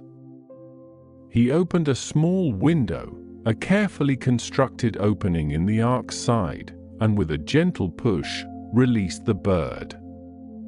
The raven, perhaps disoriented for a moment by the sudden freedom, circled once, twice, its dark wings catching the light, before flying off into the vast, open sky. Noah watched it disappear, a tiny speck against the immense canvas of the heavens, and then he waited. He waited for its return, a silent question hanging in the air. Days passed, and the raven did not return. This absence, rather than a cause for concern, was a subtle sign. It meant that the bird had found places to rest, perhaps even food, indicating that the land was indeed beginning to emerge, that there were dry patches, perhaps even carrion left from the flood. It was a hopeful sign, a quiet whisper of life returning. 7 days later, Noah sent forth another bird, one of a gentler nature, a dove. The dove, with its soft cooing and its delicate wings, was a symbol of peace and new beginnings, a creature that preferred settled lands and accessible water. He released it, watching its graceful flight as it disappeared over the horizon, a small white beacon of hope against the endless blue. And again, he waited. The waiting was a discipline, a quiet act of faith, a slow unfolding of divine purpose. As the sun began its descent, painting the western sky in hues of orange and purple, the dove returned. It flew directly back to the ark, its small body weary, its wings beating softly against the evening air. And in its beak, it carried a fresh olive leaf, a tiny, vibrant green against its pale feathers. Noah reached out a hand, his fingers gently closing around the bird, and carefully took the leaf. The sight of it, so small yet so full of promise, brought a quiet sigh of relief, a deep sense of gratitude. The olive tree, known for its longevity and its ability to thrive in challenging conditions, was a powerful symbol. It meant that not only was there dry land, but that life, green and vital, was beginning to flourish once more. It was a tangible sign, a tender reassurance that the earth was healing, that the long, dark night of the flood was truly over. He held the leaf, feeling its delicate texture, inhaling its faint, earthy scent, a small miracle in his hand. He waited yet another 7 days, allowing more time for the earth to dry, for the new life to take firmer root. The rhythm of waiting, of observing, of trusting, had become deeply ingrained in him. On the final day of this waiting period, he sent forth the dove once more. This time, as the hours stretched into evening, the dove did not return. It had found a new home, a place to nest, a world ready to receive it. This was the clearest sign yet, a gentle affirmation that the time had come. And so, after more than 1 year confined within the ark, a period of profound isolation and unwavering faith, Noah removed the covering of the ark. Imagine the rush of fresh air, cool and clean, carrying the scent of damp earth and distant, burgeoning life.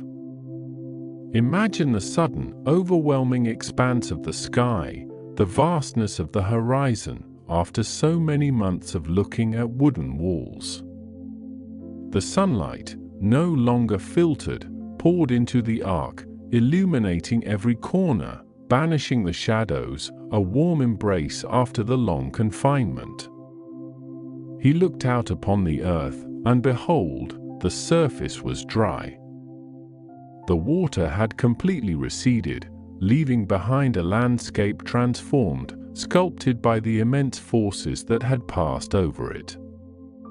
The ground, though still soft in places, was firm enough to bear their weight, ready to receive the imprint of their footsteps. The air was crisp, carrying the distant murmur of the wind through emerging foliage, the faint, sweet smell of new growth. Then, a voice, deep and resonant, yet gentle as a whisper, spoke to Noah. It was the voice of God, a familiar comfort after the long silence of the flood. Go out from the ark, you and your wife, and your sons and your sons' wives with you. Bring out with you every living thing that is with you of all flesh, birds and animals and every creeping thing that creeps on the earth, that they may swarm on the earth, and be fruitful and multiply on the earth. The words were an invitation, a command, a blessing, all woven into one. With careful, deliberate movements, Noah began the process of disembarking. It was not a chaotic rush, but an orderly, reverent exodus. First, he, his wife, and their sons and their wives stepped out onto the newly cleansed earth. Their feet, accustomed to the rocking motion of the ark, now felt the solid ground beneath them, a sensation both strange and deeply reassuring. They breathed in the fresh air, their lungs filling with the clean scent of the new world, their eyes scanning the vast, open landscape. Then, the animals began to emerge, pair by pair, species by species. The great beasts, the cattle and the horses, stepped out with a quiet dignity, their hooves sinking slightly into the still soft earth, their eyes wide with wonder at the open spaces. The smaller creatures, the sheep and the goats, followed, their gentle bleating a soft counterpoint to the rustling of leaves. The birds, released from their enclosures, took to the sky with joyous chirps and calls, circling above the ark, their wings catching the sunlight, a vibrant tapestry of color and sound. The creeping things, the reptiles and insects, made their way silently into the undergrowth, seeking out the shadows and the emerging vegetation. It was a slow, majestic procession of life, a quiet reclaiming of the earth. As each creature stepped out, a sense of profound renewal filled the air.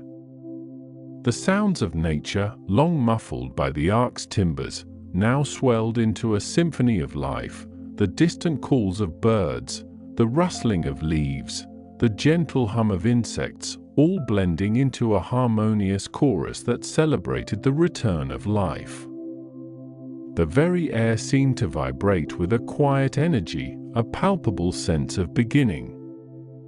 Noah, in his gratitude and devotion, did not immediately set about building a new home or planting crops. His first act upon setting foot on the new earth was one of worship.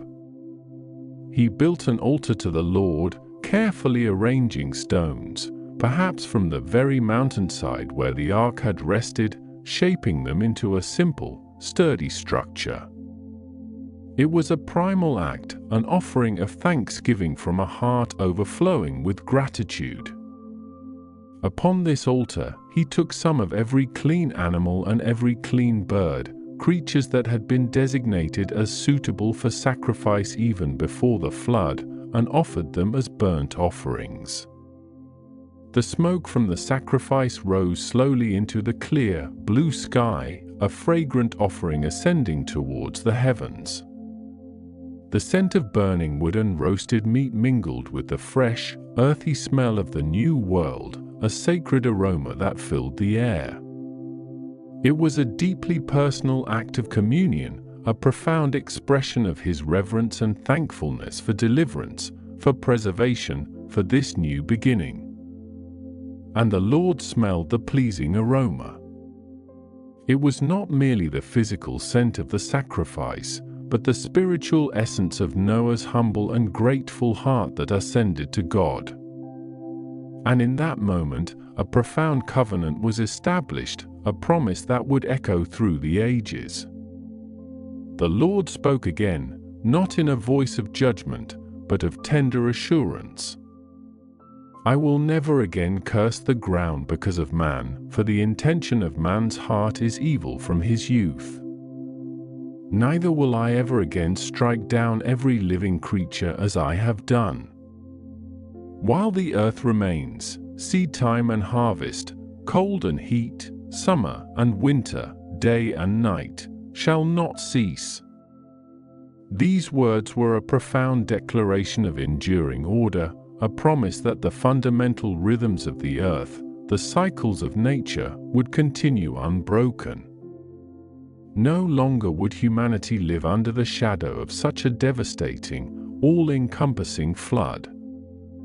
It was a promise of stability, of predictability, a foundation upon which a new world could be built. The seasons, with their gentle progression from the crisp chill of winter to the burgeoning warmth of spring, the long, golden days of summer giving way to the rich bounty of autumn, would continue their timeless dance. Day would always follow night, bringing with it the promise of light and new beginnings, just as night would always bring the quietude and rest. And God blessed Noah and his sons, saying to them, "Be fruitful and multiply and fill the earth. The fear of you and the dread of you shall be upon every beast of the earth and upon every bird of the heavens, upon everything that creeps on the ground and all the fish of the sea. Into your hand they are delivered. Every moving thing that lives shall be food for you. And as I gave you the green plants, I give you everything. But you shall not eat flesh with its life, that is, its blood. And for your lifeblood I will require a reckoning, from every beast I will require it, and from man. From man's brother I will require the life of man. Whoever sheds the blood of man, by man shall his blood be shed, for God made man in his own image. This blessing was a reaffirmation of humanity's role in the new creation, a stewardship over the animal kingdom, and a new provision for sustenance.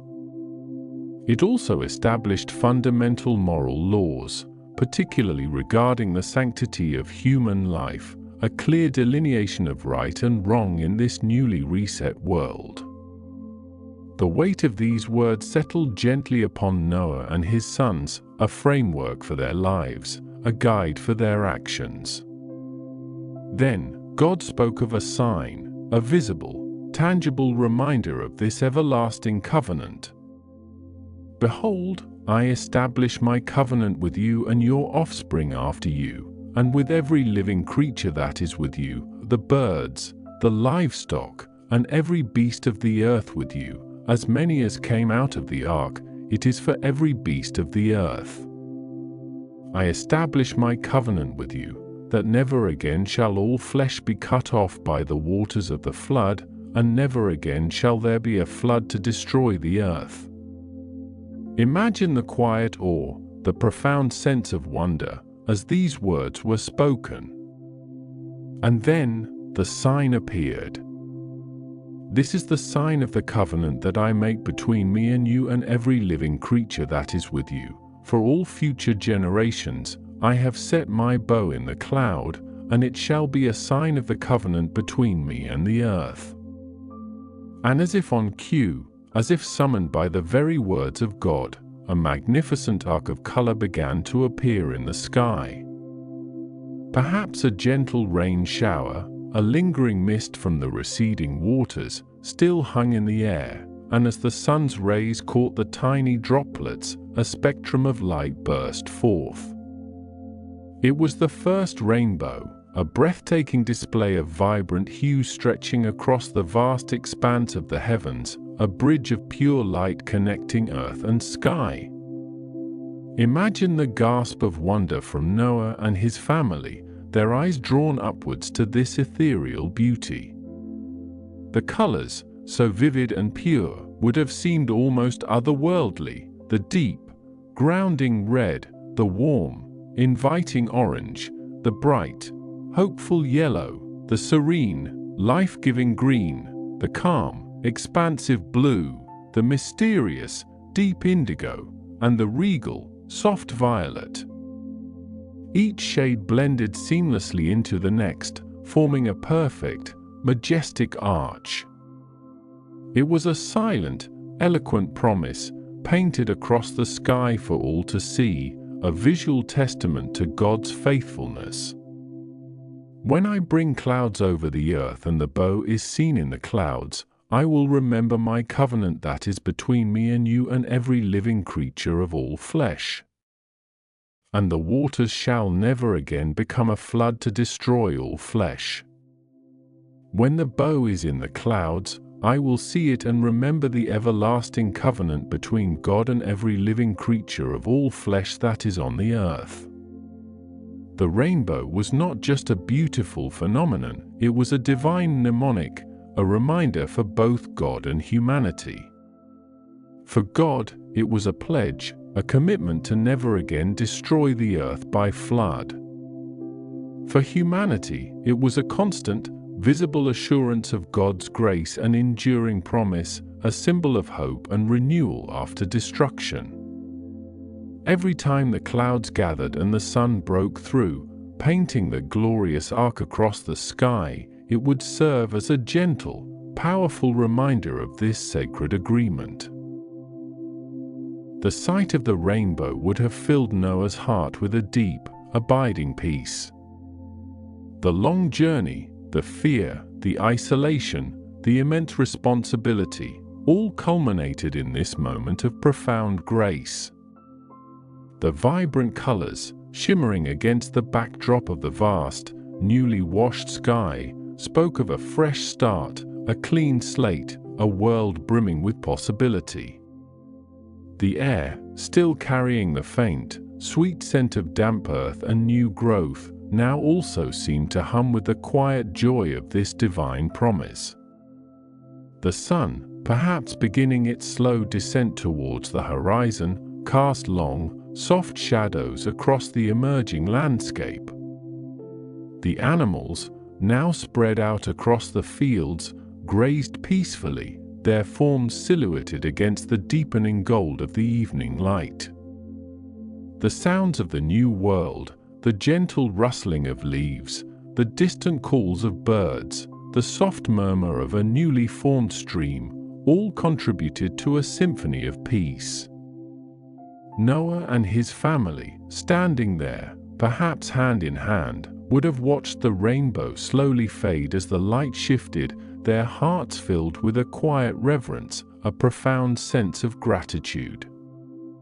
The covenant of the rainbow was a turning point, a bridge between the old world and the new. It marked the beginning of a new era, an era of promise and hope, an era where the rhythms of nature would continue, where humanity would have the chance to rebuild, to grow, to flourish under the watchful, benevolent eye of their Creator. The memory of the flood would always remain, a solemn reminder of the consequences of human corruption, but the rainbow would forever stand as a testament to God's enduring mercy, His unwavering commitment to life. As the last vestiges of the rainbow dissolved into the twilight, leaving behind only the soft, deepening hues of the evening sky, a quiet stillness settled over the land. The air grew cooler, carrying the faint, sweet scent of night-blooming flowers and the earthy aroma of damp soil. The stars, one by one, began to prick through the velvet darkness, ancient lights in a newly cleansed sky. The world, having witnessed both immense destruction and profound renewal, now settled into a gentle slumber, a deep, restorative peace that invited one to simply drift further and further away, carried by the gentle current of peace, a peace that settled over the land and within the heart, a quiet, profound stillness that invited one to simply let go, to release all worries and embrace the soft, enveloping darkness, allowing the gentle rhythm of the night to carry them deeper into a tranquil, dreamless sleep, a sleep as pure and fresh as the newly washed earth itself, a sleep that promised rest and renewal, a quiet stillness that settled over the land and within the heart, a peace that invited one to simply drift further and further away, carried by the gentle current of peace, a peace that settled over the land and within the heart, a quiet, profound stillness that invited one to simply. A quiet, profound stillness that invited one to simply drift into the soft embrace of slumber, as the world outside, too, found its own deep rest. And as the sun, a new sun, began its slow, deliberate climb over the newly sculpted horizons, painting the eastern sky with hues of soft rose and muted gold, Noah, his sons Shem, Ham, and Japheth, and their wives, stepped out onto the damp, yielding earth. The air was clean, impossibly clean, scrubbed by weeks of relentless rain and now carrying the fresh, earthy scent of wet soil and newly washed leaves, a scent that spoke of beginnings and a world reborn. The ark, now a silent, weathered monument to their ordeal, rested firmly on the slopes of what the ancient texts would later describe as the mountains of Ararat, a majestic, snow-capped range that stretched across the northern reaches of Mesopotamia, its peaks often shrouded in mist and mystery. Imagine the quiet awe that must have settled upon them as they surveyed the vast, empty landscape, a world wiped clean, a canvas awaiting new life.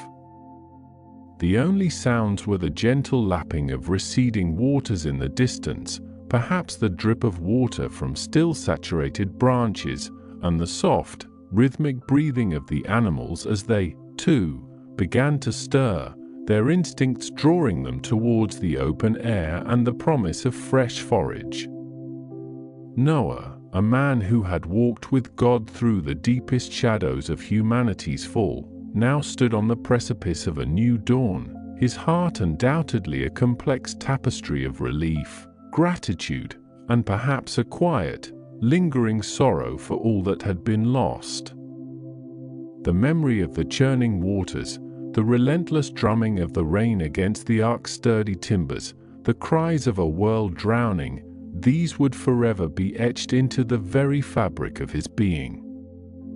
Yet, there was also an undeniable sense of purpose, a calling to steward this new beginning, to tend to this fragile, nascent world. He had been chosen, not for his perfection, but for his faithfulness, for his willingness to listen and obey, even when the task seemed utterly impossible, even when the world around him scoffed and mocked. The first thing Noah did, after stepping onto the solid ground, was to build an altar. This was a deeply ingrained practice in the ancient Near East, a fundamental act of worship and thanksgiving. It wasn't a grand, imposing structure, but likely a simple arrangement of stones, carefully selected from the newly exposed terrain, piled together to form a sacred space. The act itself was profound, a physical manifestation of his gratitude and devotion. He took from the clean animals and the clean birds, those that had been designated as suitable for sacrifice, and offered burnt offerings on this altar. The smoke, a thin, ethereal plume, would have risen slowly into the vast, clear sky, carrying with it the silent prayers of a man humbled and thankful, a man seeking to honor the God who had preserved him and his family through such an unparalleled catastrophe. The aroma of the burnt offerings, a primal scent of sacrifice and communion, would have mingled with the fresh, clean air, a stark contrast to the stench of death and decay that had surely permeated the world before the flood. And the Lord, the ancient texts tell us, smelled the pleasing aroma.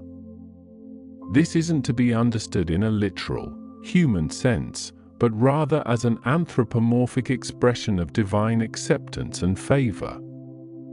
It signified that Noah's offering, his heart of worship, was received and acknowledged. It was a moment of profound connection between the Creator and the sole surviving patriarch of humanity, a silent dialogue of trust and commitment.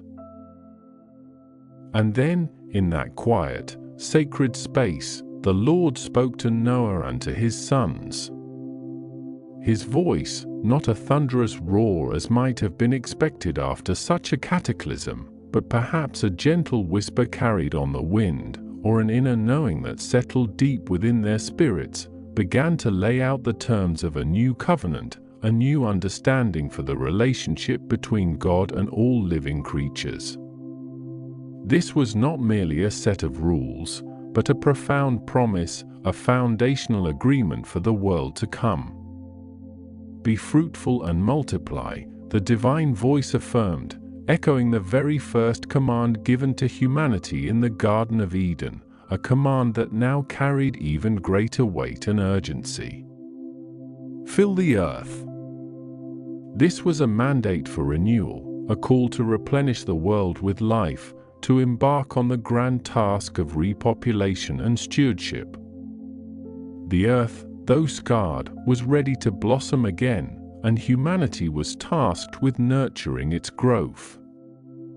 The fear and dread of humanity, the Lord declared, would now be upon every beast of the earth, every bird of the air, every creature that moves on the ground, and all the fish of the sea. They were delivered into humanity's hand. This marked a significant shift in the relationship between humans and animals. Before the flood, humanity's dominion was primarily one of gentle stewardship with a vegetarian diet. Now, a new dynamic was introduced. Every moving thing that lives would be food for them, just as the green plants had been given to them before. This expansion of dietary allowance reflected the changed circumstances of a world now more challenging, perhaps less abundant in immediate plant life, and certainly a world where the balance of power had been irrevocably altered. However, this new allowance came with a crucial caveat, a sacred boundary that underscored the sanctity of life. Only you shall not eat flesh with its life, that is, its blood. This prohibition against consuming blood was deeply significant, a principle that would echo through subsequent biblical law. In ancient thought, the blood was considered the very essence of life, the seat of the soul. To consume blood was seen as a violation of that sacred essence, a blurring of the lines between life and death that God sought to preserve. It was a reminder that life belonged to God, and even in the act of sustenance, humanity was to acknowledge this divine prerogative. And then came an even more profound declaration, a foundational principle for justice and the value of human life. Whoever sheds the blood of man, by man shall his blood be shed, for God made man in his own image. This was the institution of capital punishment, a severe measure designed to uphold the sanctity of human life and to deter violence in a world that had just been purged of it. The rationale was clear and powerful. Humanity bore the image of God, and to take a human life was to defile that divine image, an affront to the Creator himself. This principle, though often debated and interpreted through history, established a moral framework for justice in the post-Diluvian world, a stark contrast to the rampant violence and lawlessness that had characterized the pre-flood era.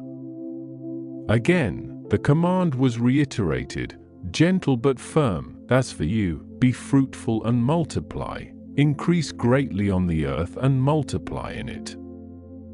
The future of humanity, indeed the future of all life on earth, rested on their shoulders, a weighty but hopeful responsibility. And then, the moment came for the covenant itself, the grand promise that would forever bridge the gap between divine judgment and divine mercy.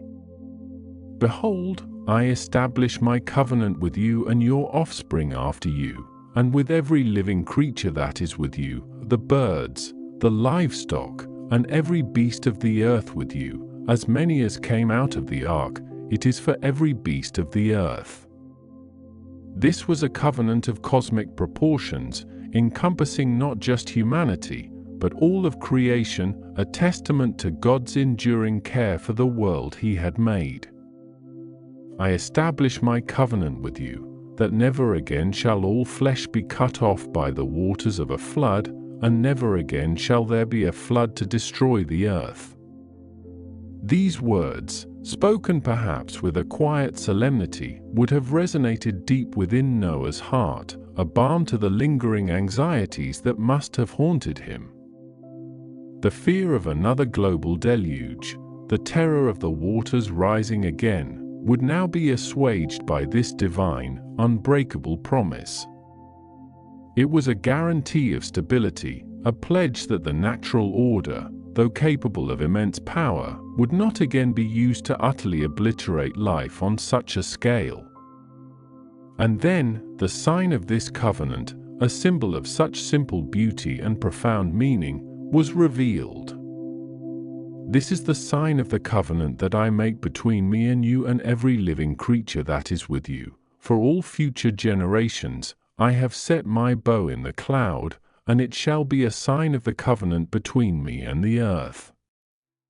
Imagine the scene, the sun, perhaps still low in the sky, breaking through lingering clouds, its rays catching the moisture in the air. And there, arching majestically across the heavens, a breathtaking spectrum of colors, a silent, radiant promise. The rainbow, a phenomenon of light and water, a natural wonder that had perhaps existed before, was now imbued with new, sacred meaning. It was God's bow, not a weapon of war pointed at the earth, but a symbol of peace, a promise of restraint, a bridge of vibrant hues connecting heaven and earth. Each time the rainbow appeared, a fleeting masterpiece of light and color, it would serve as a reminder, a visual affirmation of God's unwavering commitment.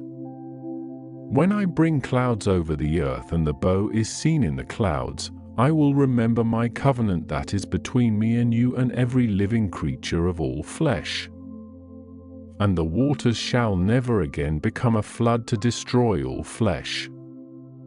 The rainbow was not just for humanity to remember, but for God Himself to remember, a beautiful anthropomorphism that spoke of divine faithfulness and an enduring compassion for creation.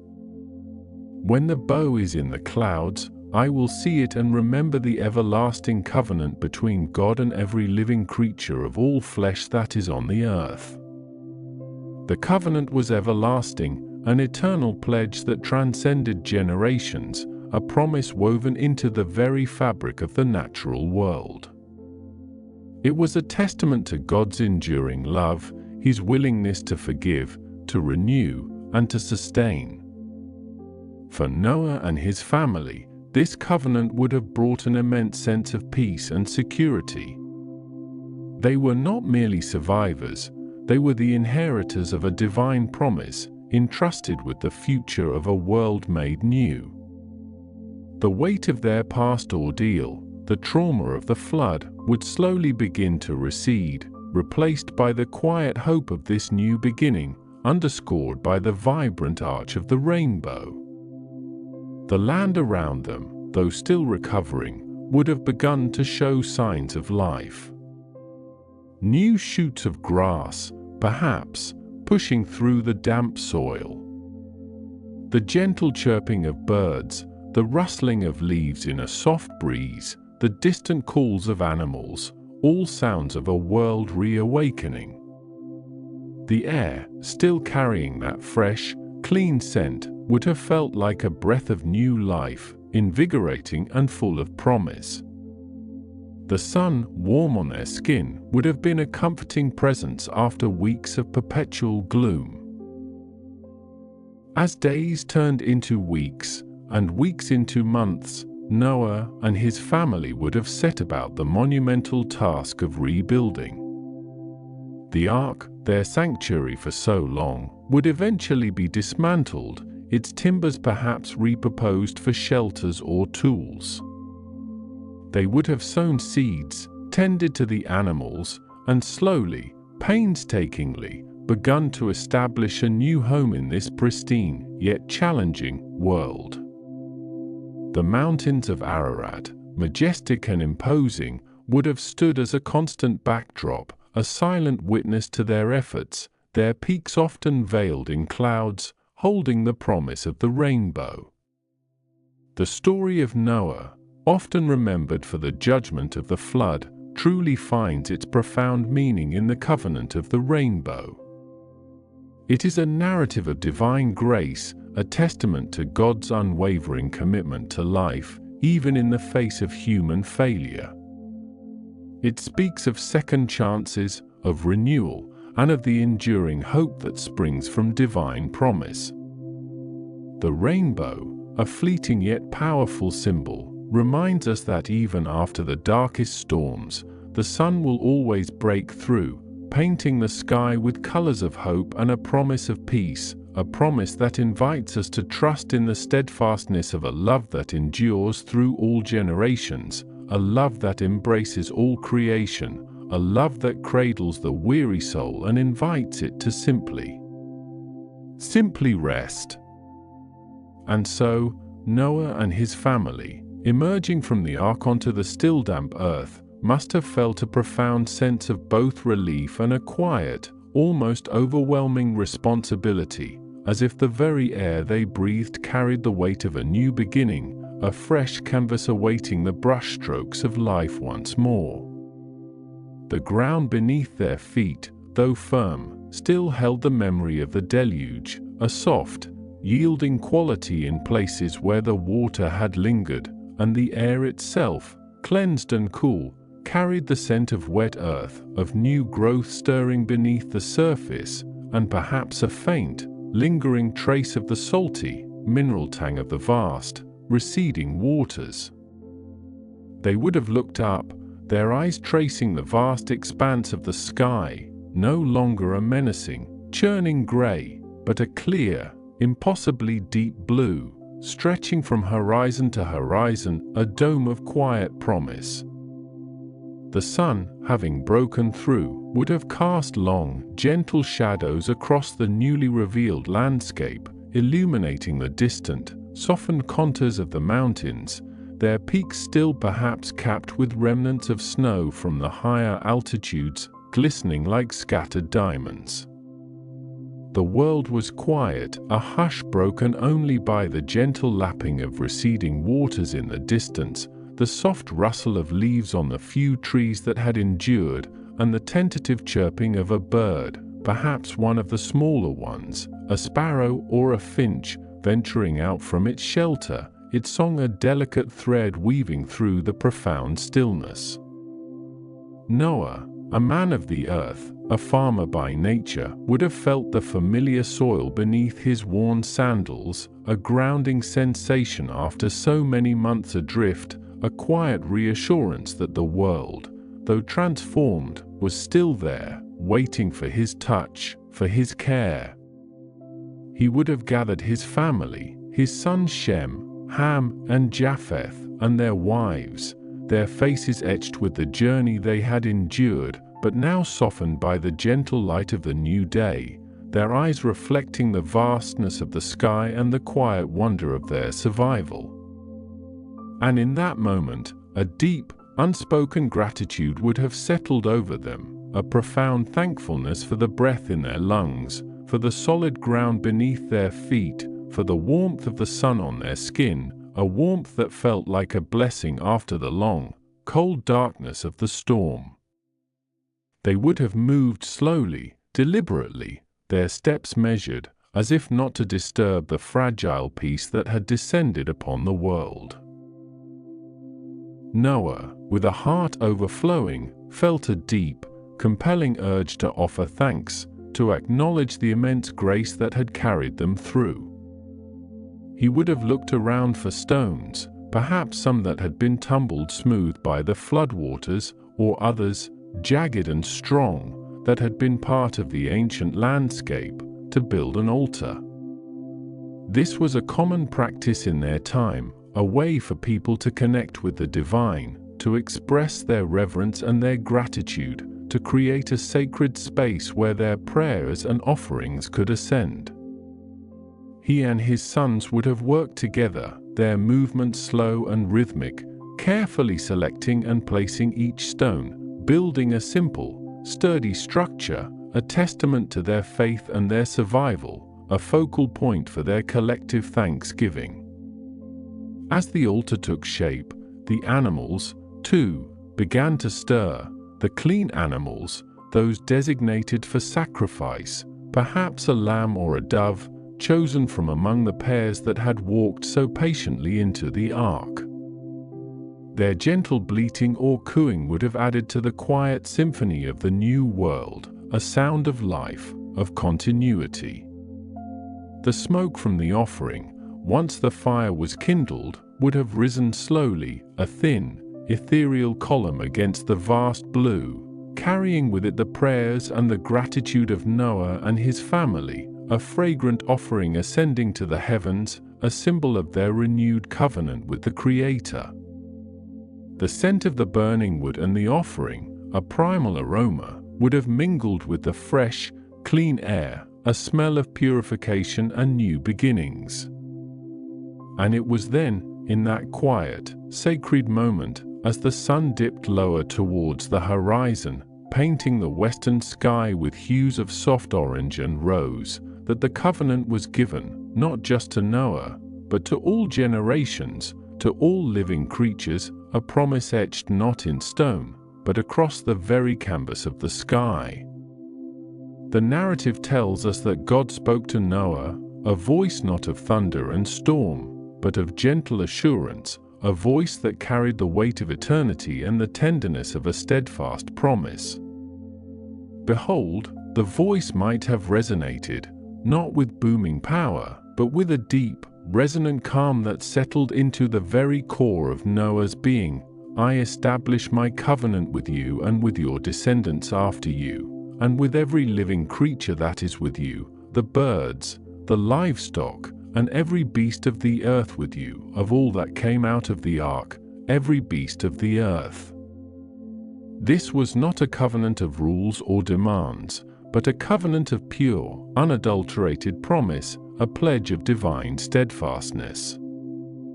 Never again shall all flesh be cut off by the waters of the flood, never again shall there be a flood to destroy the earth. The words would have settled over Noah like a comforting blanket, easing the deep-seated fear that must have lingered within him, the memory of the rising waters, the endless rain, the terrifying isolation of the ark. The promise was absolute, unconditional, a guarantee woven into the very fabric of creation.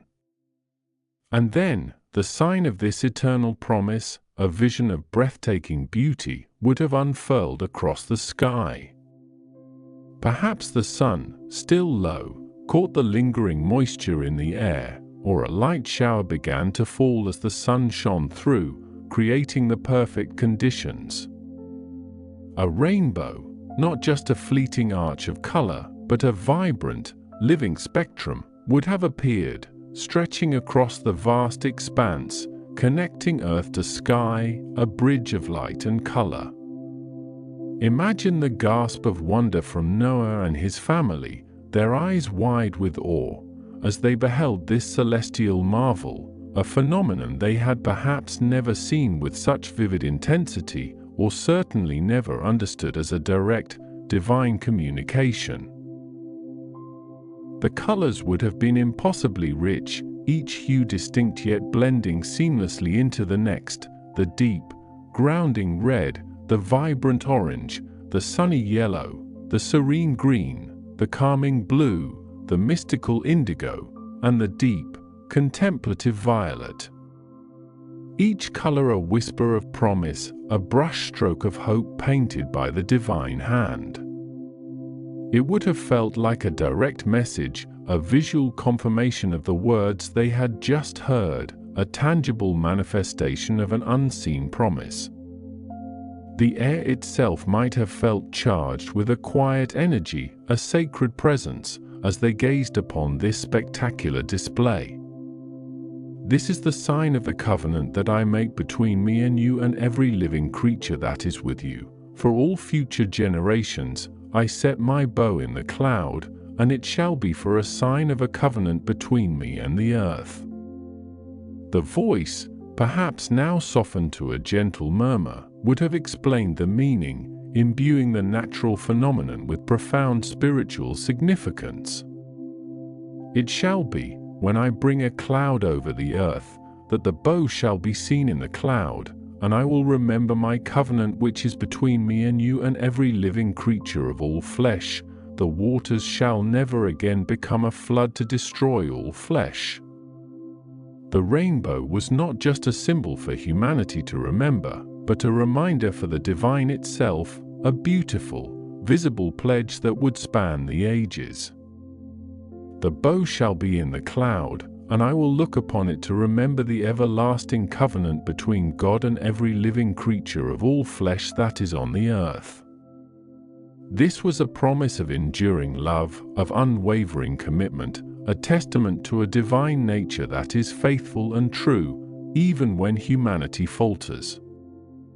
It was a promise that the natural order, though capable of immense power, would be held in balance, that life would continue, that the seasons would turn, that the sun would rise and set, and that the earth would bring forth its bounty.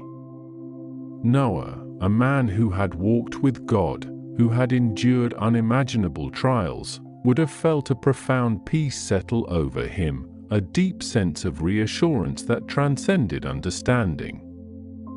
He would have looked at his family, at the animals grazing peacefully in the distance, at the vast, greening earth, and at the glorious arc of the rainbow, and known that life, truly, had begun anew.